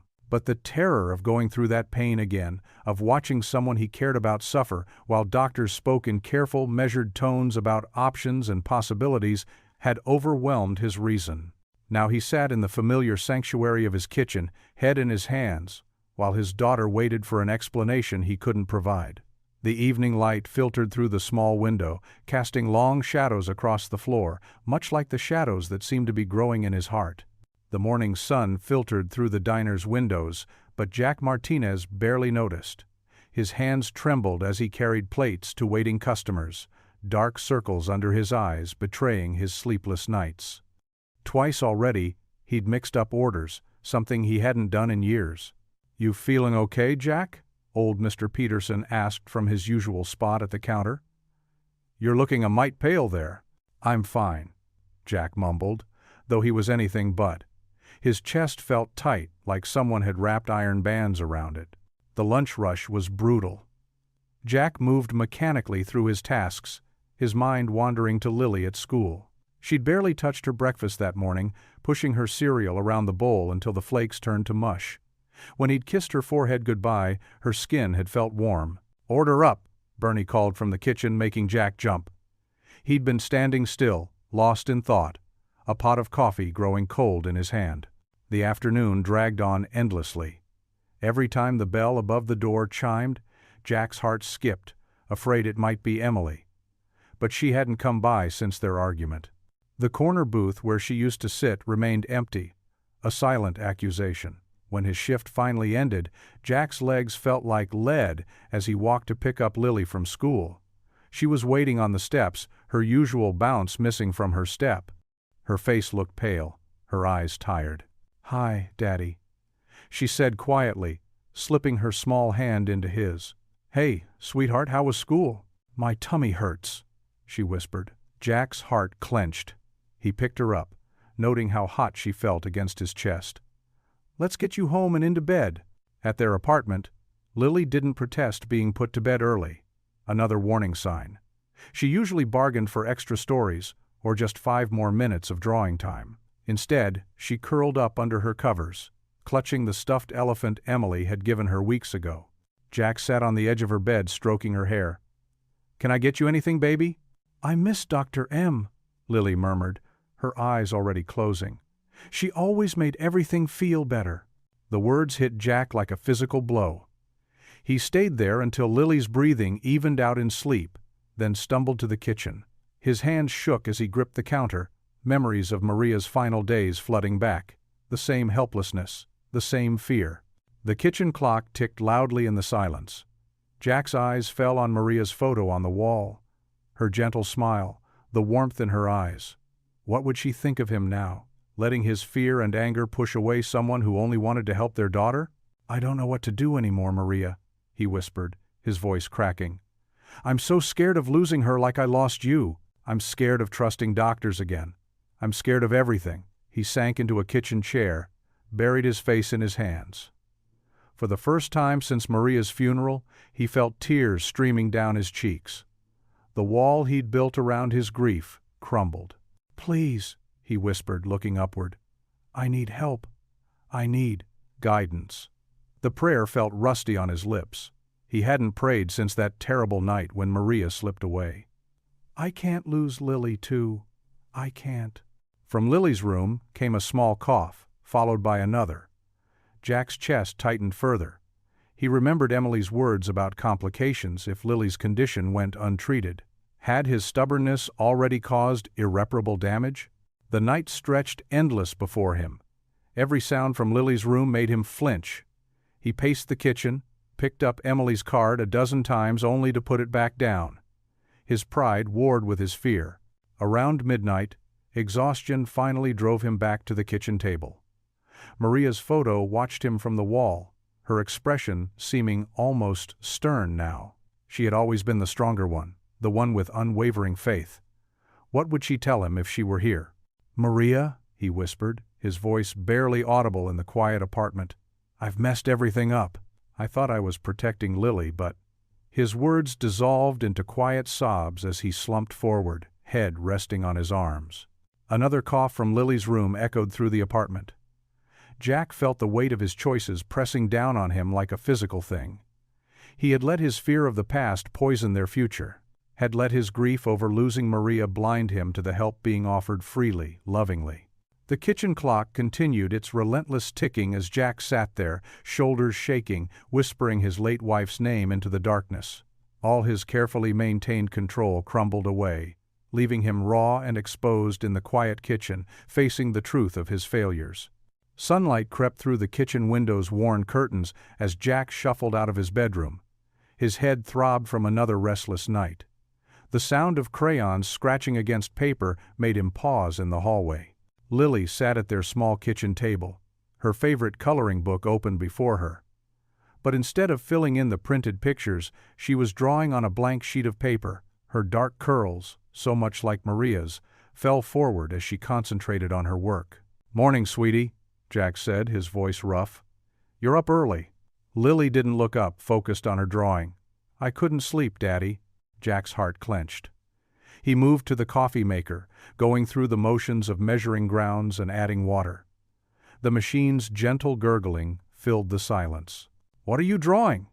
he asked, trying to sound normal, casual. Lily held up her paper. 3 stick figures stood hand in hand, one tall with spiky hair, one small with curls, and one in the middle wearing what looked like a doctor's coat. Jack's throat tightened. "That's us," Lily said simply. "You, me, and Dr. M." Jack turned away, pretending to search for a clean mug in the cabinet. His hands shook slightly as he pulled one down. "Lily," he started, not sure what to say. "I miss her," Lily said quietly, returning to her drawing. She picked up a blue crayon, adding a sky above the figures. "Dr. M makes things less scary, like Mommy did." The coffee maker beeped, but Jack couldn't move. He gripped the counter's edge, his knuckles white. "She explains things," Lily continued, her small voice steady. "Like when I asked about being sick like Mommy. She didn't just say don't worry like everyone else. She showed me pictures and told me how things work inside our bodies." Jack remembered those diagrams Emily had drawn, simple enough for a child to understand. How patient she'd been, answering every question. Lily put down her crayon and looked directly at him. Her eyes, Maria's eyes, held a wisdom that startled him. "Mommy wouldn't want us to be afraid of love or help." The words hit Jack like a physical blow. He sank into the chair across from his daughter, coffee forgotten. "What makes you say that, sweetheart?" "Because that's what she always said." Lily picked up another crayon, yellow this time. "Remember when I was scared to try swimming? Mommy said being afraid was okay, but we shouldn't let fear stop us from good things." Tears burned behind Jack's eyes. Maria had said that, hadn't she? It was one of her favorite sayings. How had he forgotten? "And Dr. M helps people," Lily continued, drawing a bright sun in the corner of her paper. "Like Mommy did at her teacher job. Mommy always said helpers are special people." Jack watched his daughter draw, seeing Maria's gentleness in every careful stroke of crayon. He'd been so consumed by his own fear and grief that he'd forgotten the most important lessons Maria had taught them both. "I don't feel good, Daddy," Lily admitted softly, putting down her crayon. "Not like before, when Dr. M was helping us." The admission pierced Jack's heart. He reached across the table and took Lily's small hand in his. It felt warmer than it should, and he noticed the shadows under her eyes matched his own. "I know, baby." His voice cracked. "I'm so sorry." "Can we see Dr. M again?" Lily asked, hope flickering in her tired eyes. "She makes things better." Jack looked at the drawing, their little family of 3, holding hands under a bright sun. He saw what his fear had been blinding him to. Emily wasn't trying to replace Maria. She was helping them honor Maria's memory by choosing love over fear, help over isolation. He thought of Emily's patient explanations, her gentle smile, the way she'd brought light back into their lives. He thought of Maria, who had faced every challenge with courage and open arms, who had taught their daughter to do the same. "You're right, sweetheart," Jack said, squeezing Lily's hand. "Mommy wouldn't want us to be afraid. She'd want us to be brave and accept help when we need it." Lily smiled, the first real smile he'd seen in days. "So we can see Dr. M?" Jack nodded. Determination, replacing the fear, in his heart. He had to make things right, for Lily, for Maria's memory, and for the future they all deserved. "Yes, we can see Dr. M. I need to fix my mistake." The coffee sat forgotten on the counter as father and daughter shared a quiet moment, the morning sun warming their small kitchen. On the table between them, 3 crayon figures smiled up from the paper, holding hands under a bright yellow sun. Jack burst through the emergency room doors, Lily cradled against his chest. Her small frame felt lighter than usual, her face pale in the harsh fluorescent lights. The waiting room was busy with the usual morning crowd, but Jack's desperate eyes searched only for one person. "Please, I need Dr. Carter," he called out to the nurse at the front desk. His voice cracked with emotion. "Dr. Emily Carter." The nurse reached for her phone, but before she could dial, Emily appeared from around the corner. She was in her white coat, clipboard in hand, clearly in the middle of her rounds. Her eyes widened at the sight of them. "Jack? Lily?" Emily rushed forward, her professional demeanor mixing with genuine concern. "What's wrong?" "She's gotten worse," Jack said, his words tumbling out. "She barely touched her breakfast, and she's so tired. I was wrong, Emily. So wrong. Please help her." Emily's hand went immediately to Lily's forehead, checking her temperature. "Let's get her into an exam room right away." She gestured to a nearby nurse. "Nancy, could you grab a wheelchair?" "No wheelchair," Lily mumbled against Jack's shirt. "Daddy carries me." Emily's lips curved into a gentle smile. "Okay, sweetheart. Follow me, Jack." They moved quickly through the corridors, Emily leading them to a private exam room. Jack carefully laid Lily on the bed, his hands shaking as he smoothed her hair back from her forehead. The room felt too big, too sterile, but Emily's presence somehow made it less frightening. "I need to examine her right away," Emily said, pulling on latex gloves. Her movements were swift but gentle. "Lily, honey, can you tell me how you're feeling?" "Tired," Lily said. "And my tummy feels funny." While Emily checked Lily's vital signs, Jack hovered nearby, his hands clenched into fists. "Emily, I'm so sorry. I shouldn't have stopped her treatments. I was scared and stupid, and—" "Jack," Emily interrupted, her voice firm but kind. "This isn't the time for apologies. What matters is that you're here now." She turned back to her examination, pressing gently on Lily's abdomen. "The marker we found in her blood work, it's causing inflammation. She needs the preventive procedure today." Jack's breath caught in his throat. "Today? The sooner we act, the better her outcome will be." Emily straightened up, meeting his eyes. "I know this is scary, but I promise you, Jack, I will not fail her. This procedure is routine, and I've done it many times." Lily reached for Jack's hand. "Daddy, Dr. M will make me better, like she said before." Jack squeezed his daughter's small fingers, marveling at her trust, her wisdom. He looked at Emily, seeing not just the doctor but the woman who had brought light back into their lives. "Okay," he said. "What do we need to do?" Emily efficiently organized everything, making calls and filling out paperwork while explaining each step to them. A nurse came in to start an IV, and Lily barely flinched, brave as always. Jack felt simultaneously helpless and grateful, watching these medical professionals care for his daughter with such expertise and compassion. "The procedure will take about an hour," Emily explained as she finished writing in Lily's chart. "We'll give her a mild sedative to keep her comfortable, and I'll be with her the entire time." Jack knelt beside Lily's bed. "You're going to do great, Princess. You're the strongest person I know." "Just like Mommy?" Lily asked. "Just like Mommy," Jack agreed, his voice thick with emotion. The transport team arrived with a gurney to take Lily to the procedure room. As they transferred her, Emily stepped closer to Jack, her presence steady and reassuring. "Would you like to walk with us?" she asked softly. Jack nodded, unable to speak. They followed the gurney down the hallway, Lily waving at them from her perch. At the procedure room doors, they had to stop.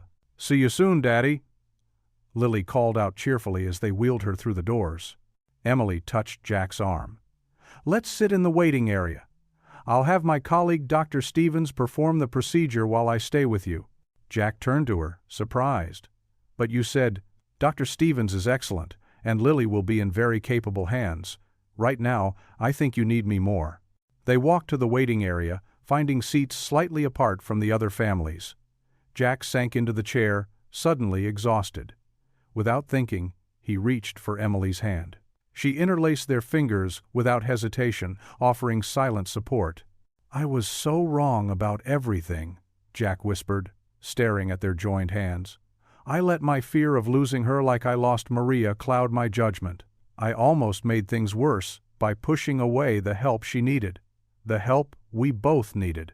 Emily squeezed his hand, her touch anchoring him in the moment.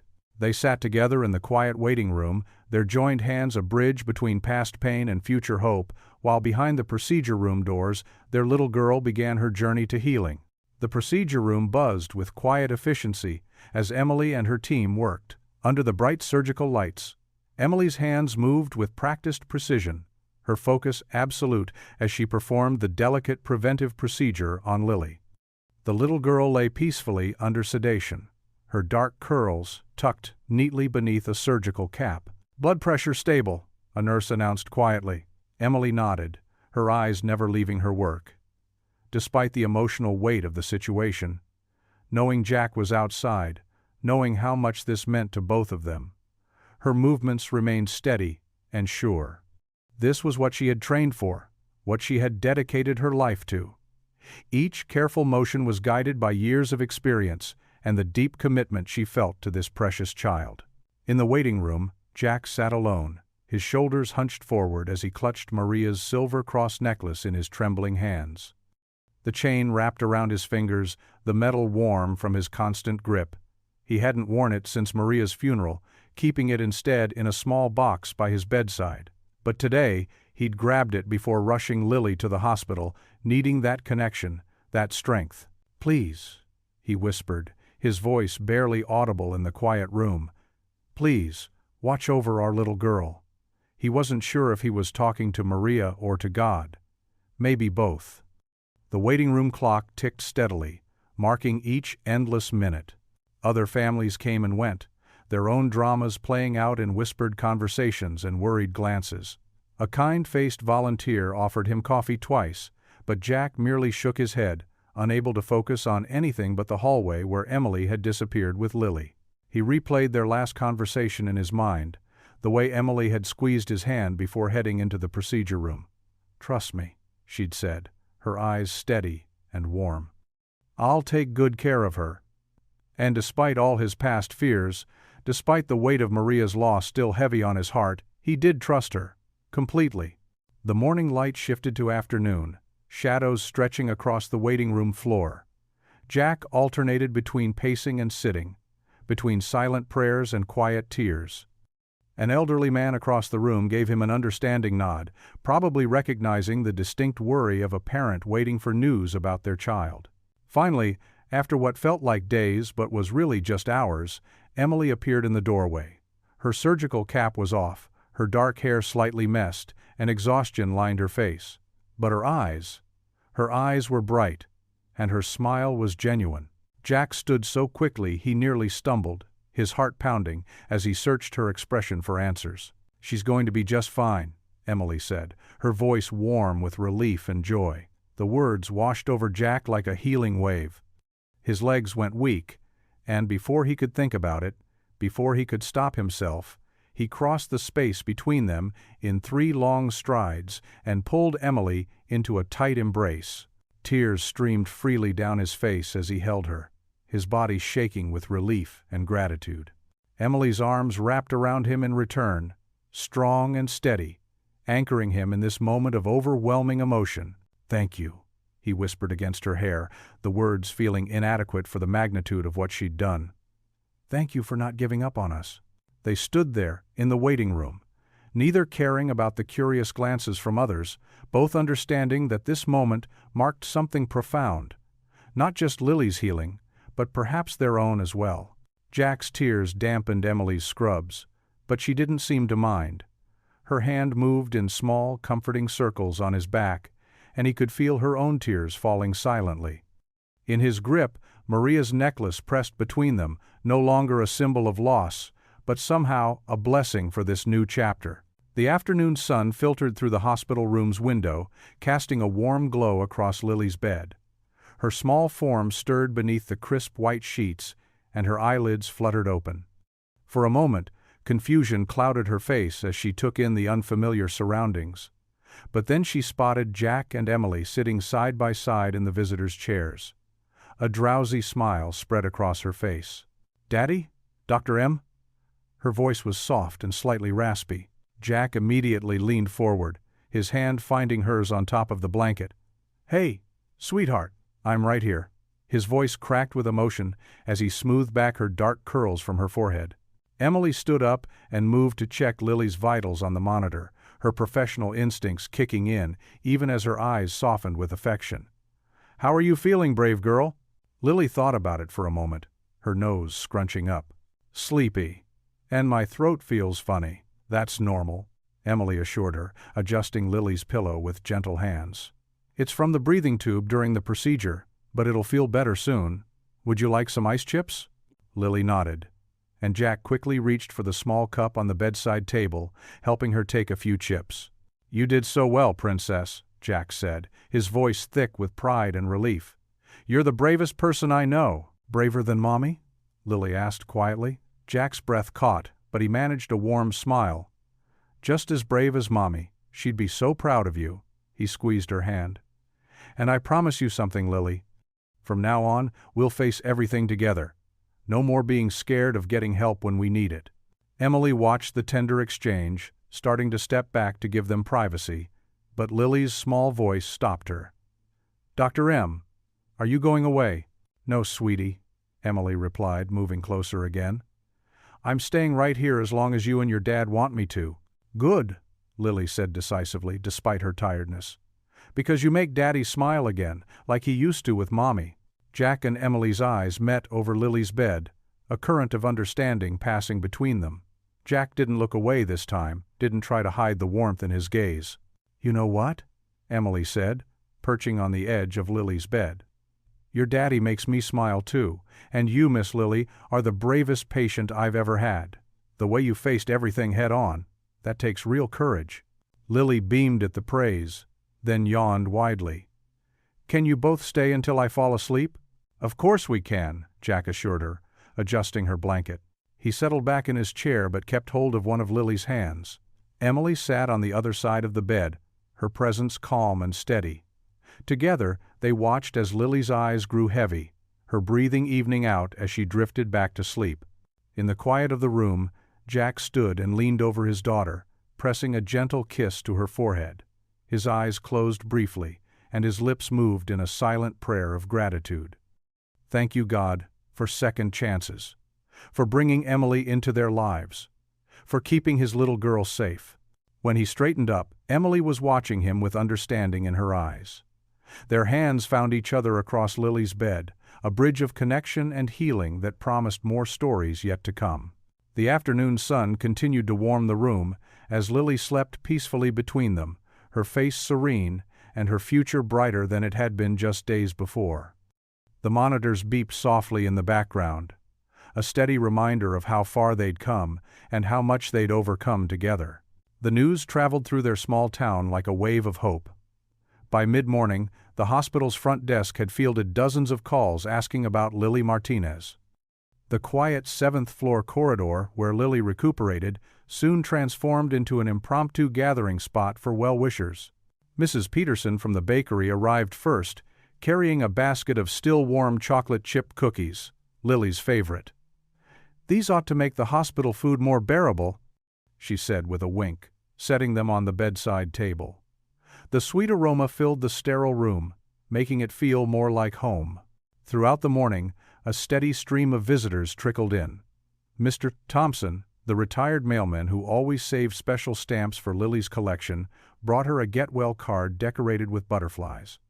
Sarah from the flower shop delivered a cheerful arrangement of yellow daisies and pink carnations, remembering how Lily always stopped to admire her window displays on her way to school. Jack watched from his chair by Lily's bed, amazed at the outpouring of love. His daughter's face lit up with each visitor, though she still tired easily from the procedure. Emily stayed close by, monitoring Lily's recovery while helping manage the flow of visitors to ensure her young patient got enough rest. Around lunchtime, Betty, one of the diner's most loyal customers, poked her head in. "Jack Martinez, you've got some visitors in the family waiting room," she announced with a mysterious smile. "Don't worry about Lily. Emily and I will keep her company." Jack hesitated, glancing at Emily, who nodded encouragingly. "Go on," she said softly. "I'll stay with her." In the waiting room, Jack found what seemed like half the town gathered. Tom, the diner's owner, stood at the front of the group, holding an envelope. The regulars he served coffee to every morning, the teachers from Lily's school, even the guys who ran the auto shop down the street, they were all there. "Jack," Tom began, his gruff voice unusually gentle, "we all know you'd never ask for help. You're too stubborn for that." A ripple of knowing laughter went through the crowd. "But we're family here, whether you like it or not." Mary, who always ordered the same breakfast every Tuesday, stepped forward. "We took up a collection," she explained, her eyes misting. "Everyone pitched in what they could." Tom handed Jack the envelope. With trembling fingers, Jack opened it and pulled out a check. His eyes widened as he saw the amount, enough to cover Lily's medical expenses, and then some. The paper blurred as tears welled up in his eyes. I can't accept this," he stammered, overwhelmed by their generosity. "You can, and you will," declared Mrs. Rodriguez, who ran the corner market. "We take care of our own in this town. Remember when you stayed late after your shift to drive me home during that snowstorm?" Another regular chimed in. "Or when you helped my Tommy with his math homework while he was waiting for me?" added a single mom who came to the diner every Friday with her son. More voices joined in, sharing stories of small kindnesses Jack had forgotten about, moments when he'd helped others without a second thought. Each memory they shared was a thread in the tapestry of community they'd woven together over the years. Jack looked around at their faces, faces he saw every day across the counter, faces that had become so familiar he hardly thought about them anymore. But they'd been there all along, watching out for him and Lily, caring about their struggles, celebrating their joys. Emily appeared in the doorway, drawn by the commotion. She leaned against the frame, watching with a soft smile as Jack's neighbors surrounded him with their love and support. Their eyes met across the room, and she saw the moment his carefully maintained walls finally crumbled completely. "Thank you," Jack managed, his voice thick with emotion. "All of you. I don't know what to say." Tom clapped him on the shoulder. "You don't have to say anything. Just let us help, the way you've always helped us." The group began to disperse, each person stopping to hug Jack or squeeze his hand before leaving. Emily made her way to his side as the room emptied, slipping her hand into his. Jack held on tight, anchoring himself as waves of gratitude washed over him. "I didn't know," he whispered, looking down at their joined hands. "I didn't know we weren't alone." The warmth of Emily's hand in his seemed to echo the warmth he felt in his heart. The profound realization that he and Lily had been surrounded by love all along, even in their darkest moments. The autumn morning painted the sidewalks with golden light and scattered leaves. Jack held Lily's small hand as they walked toward her elementary school, her pink backpack bouncing with each skip. Emily strolled beside them, her white doctor's coat traded for a cozy sweater, looking as natural beside them as if she'd always been there. "And then, Sarah said we could have a sleepover this weekend," Lily chattered, her voice strong and clear, so different from the weak whispers of just weeks ago. "Can I go, Daddy, please?" Jack squeezed her hand, still marveling at how quickly she'd bounced back after the procedure. "We'll talk about it after school, sweetie." Emily smiled at their exchange, her eyes crinkling at the corners. "Sarah's the one who brought you that beautiful card in the hospital, right?" "Uh-huh," Lily beamed. She drew hearts all over it and wrote "Best Friends Forever" in purple marker. They approached the school grounds, where children rushed past them, backpacks swinging and voices calling out morning greetings. The familiar brick building stood warm and welcoming in the morning light, American flag waving gently in the breeze. Ms. Rodriguez, Lily's teacher, stood at the entrance greeting students. Her face lit up when she spotted them. "There's my brave girl!" she called out. "Ready for another exciting day?" Lily bounced on her toes. "We're doing science experiments today." "That's right," Ms. Rodriguez winked. "Making volcanoes with baking soda, just like the ones we talked about," Emily said, sharing a knowing look with Lily. During her hospital stay, they'd pass time discussing simple chemistry to keep Lily's mind engaged.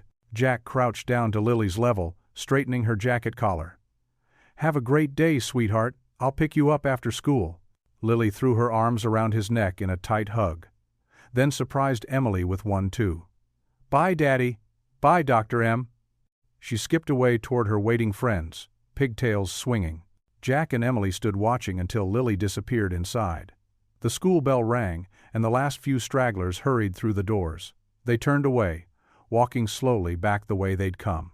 The morning was perfect for walking, crisp but not cold, with just enough breeze to rustle the changing leaves.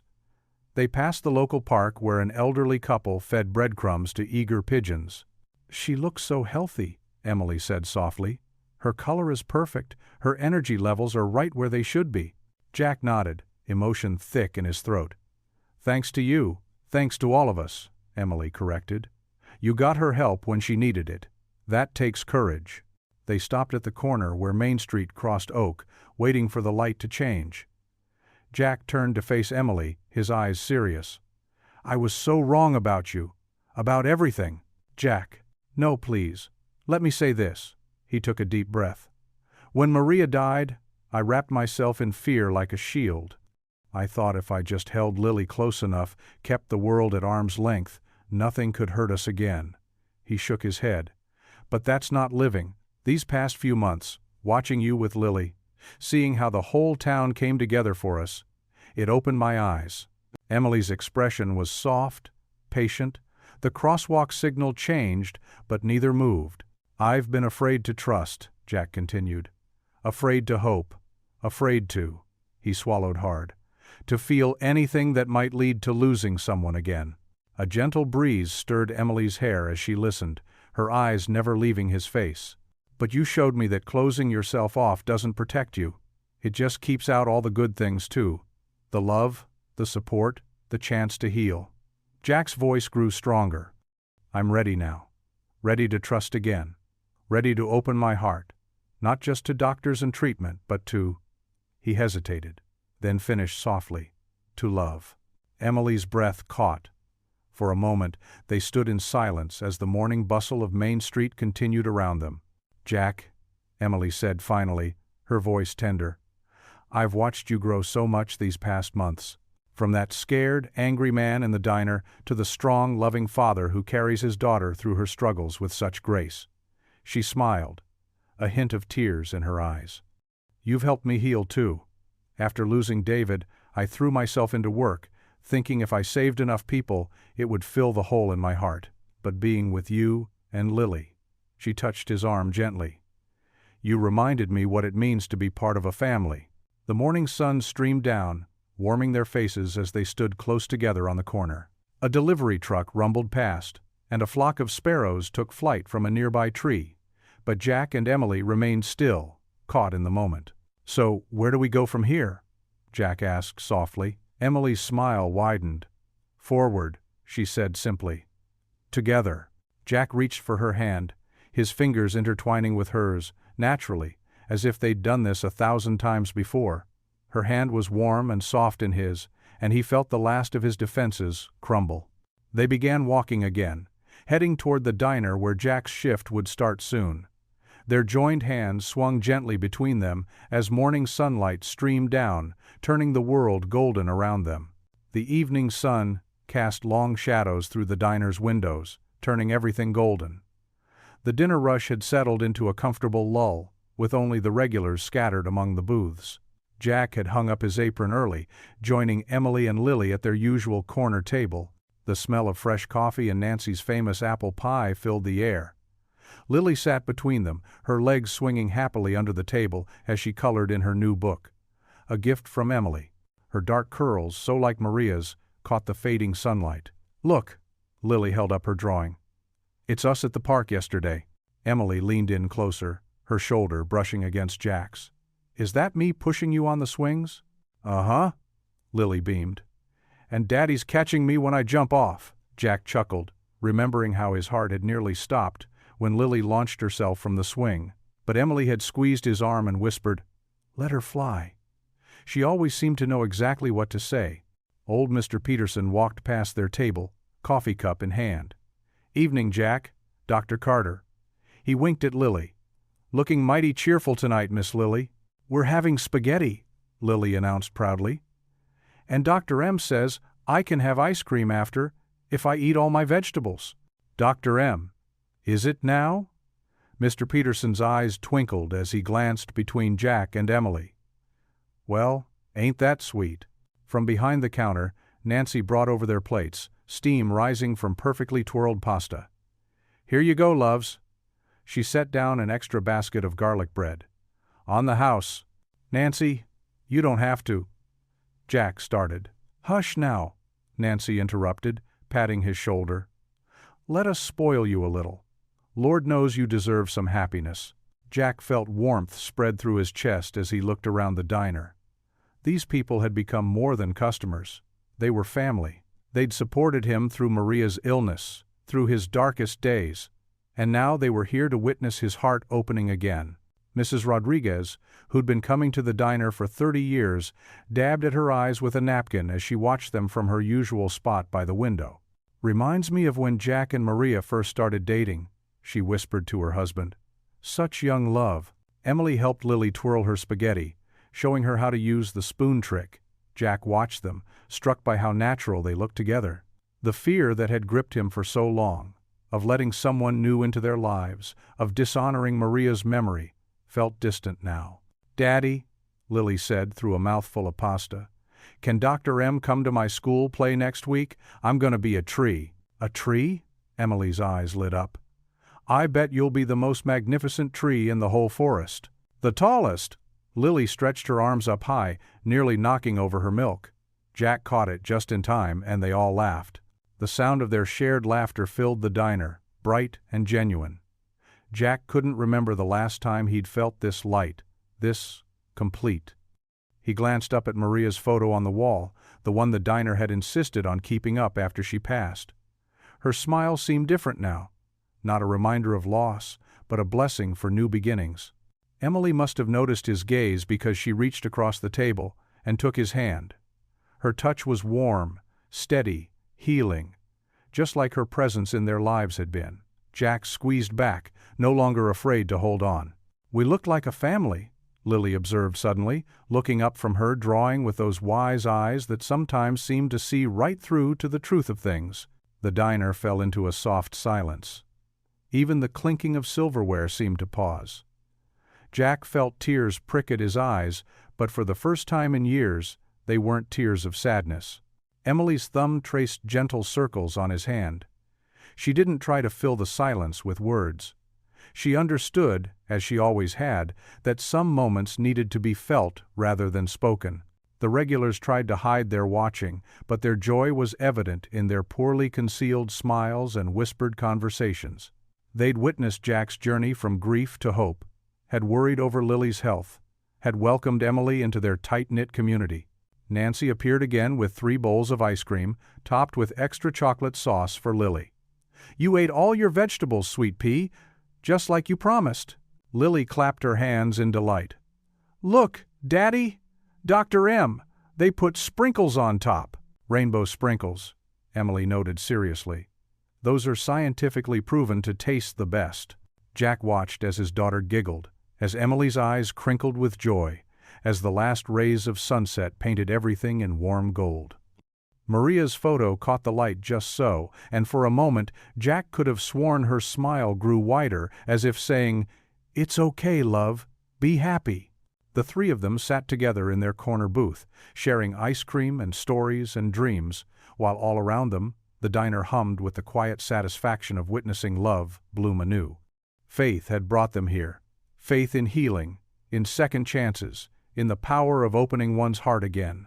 And in that moment, with Lily's laughter and Emily's hand in his, Jack knew with absolute certainty that this was exactly where they were meant to be. What would you do if you were in their place? Comment your answer below, and let's see how you'd rewrite the ending. If you thought this was just the beginning, you're right. Click through and see where the story takes you next. If you enjoyed the story of Jack Martinez, I hand-picked the next story that you will enjoy. Please, don't miss this one. Click here to watch it.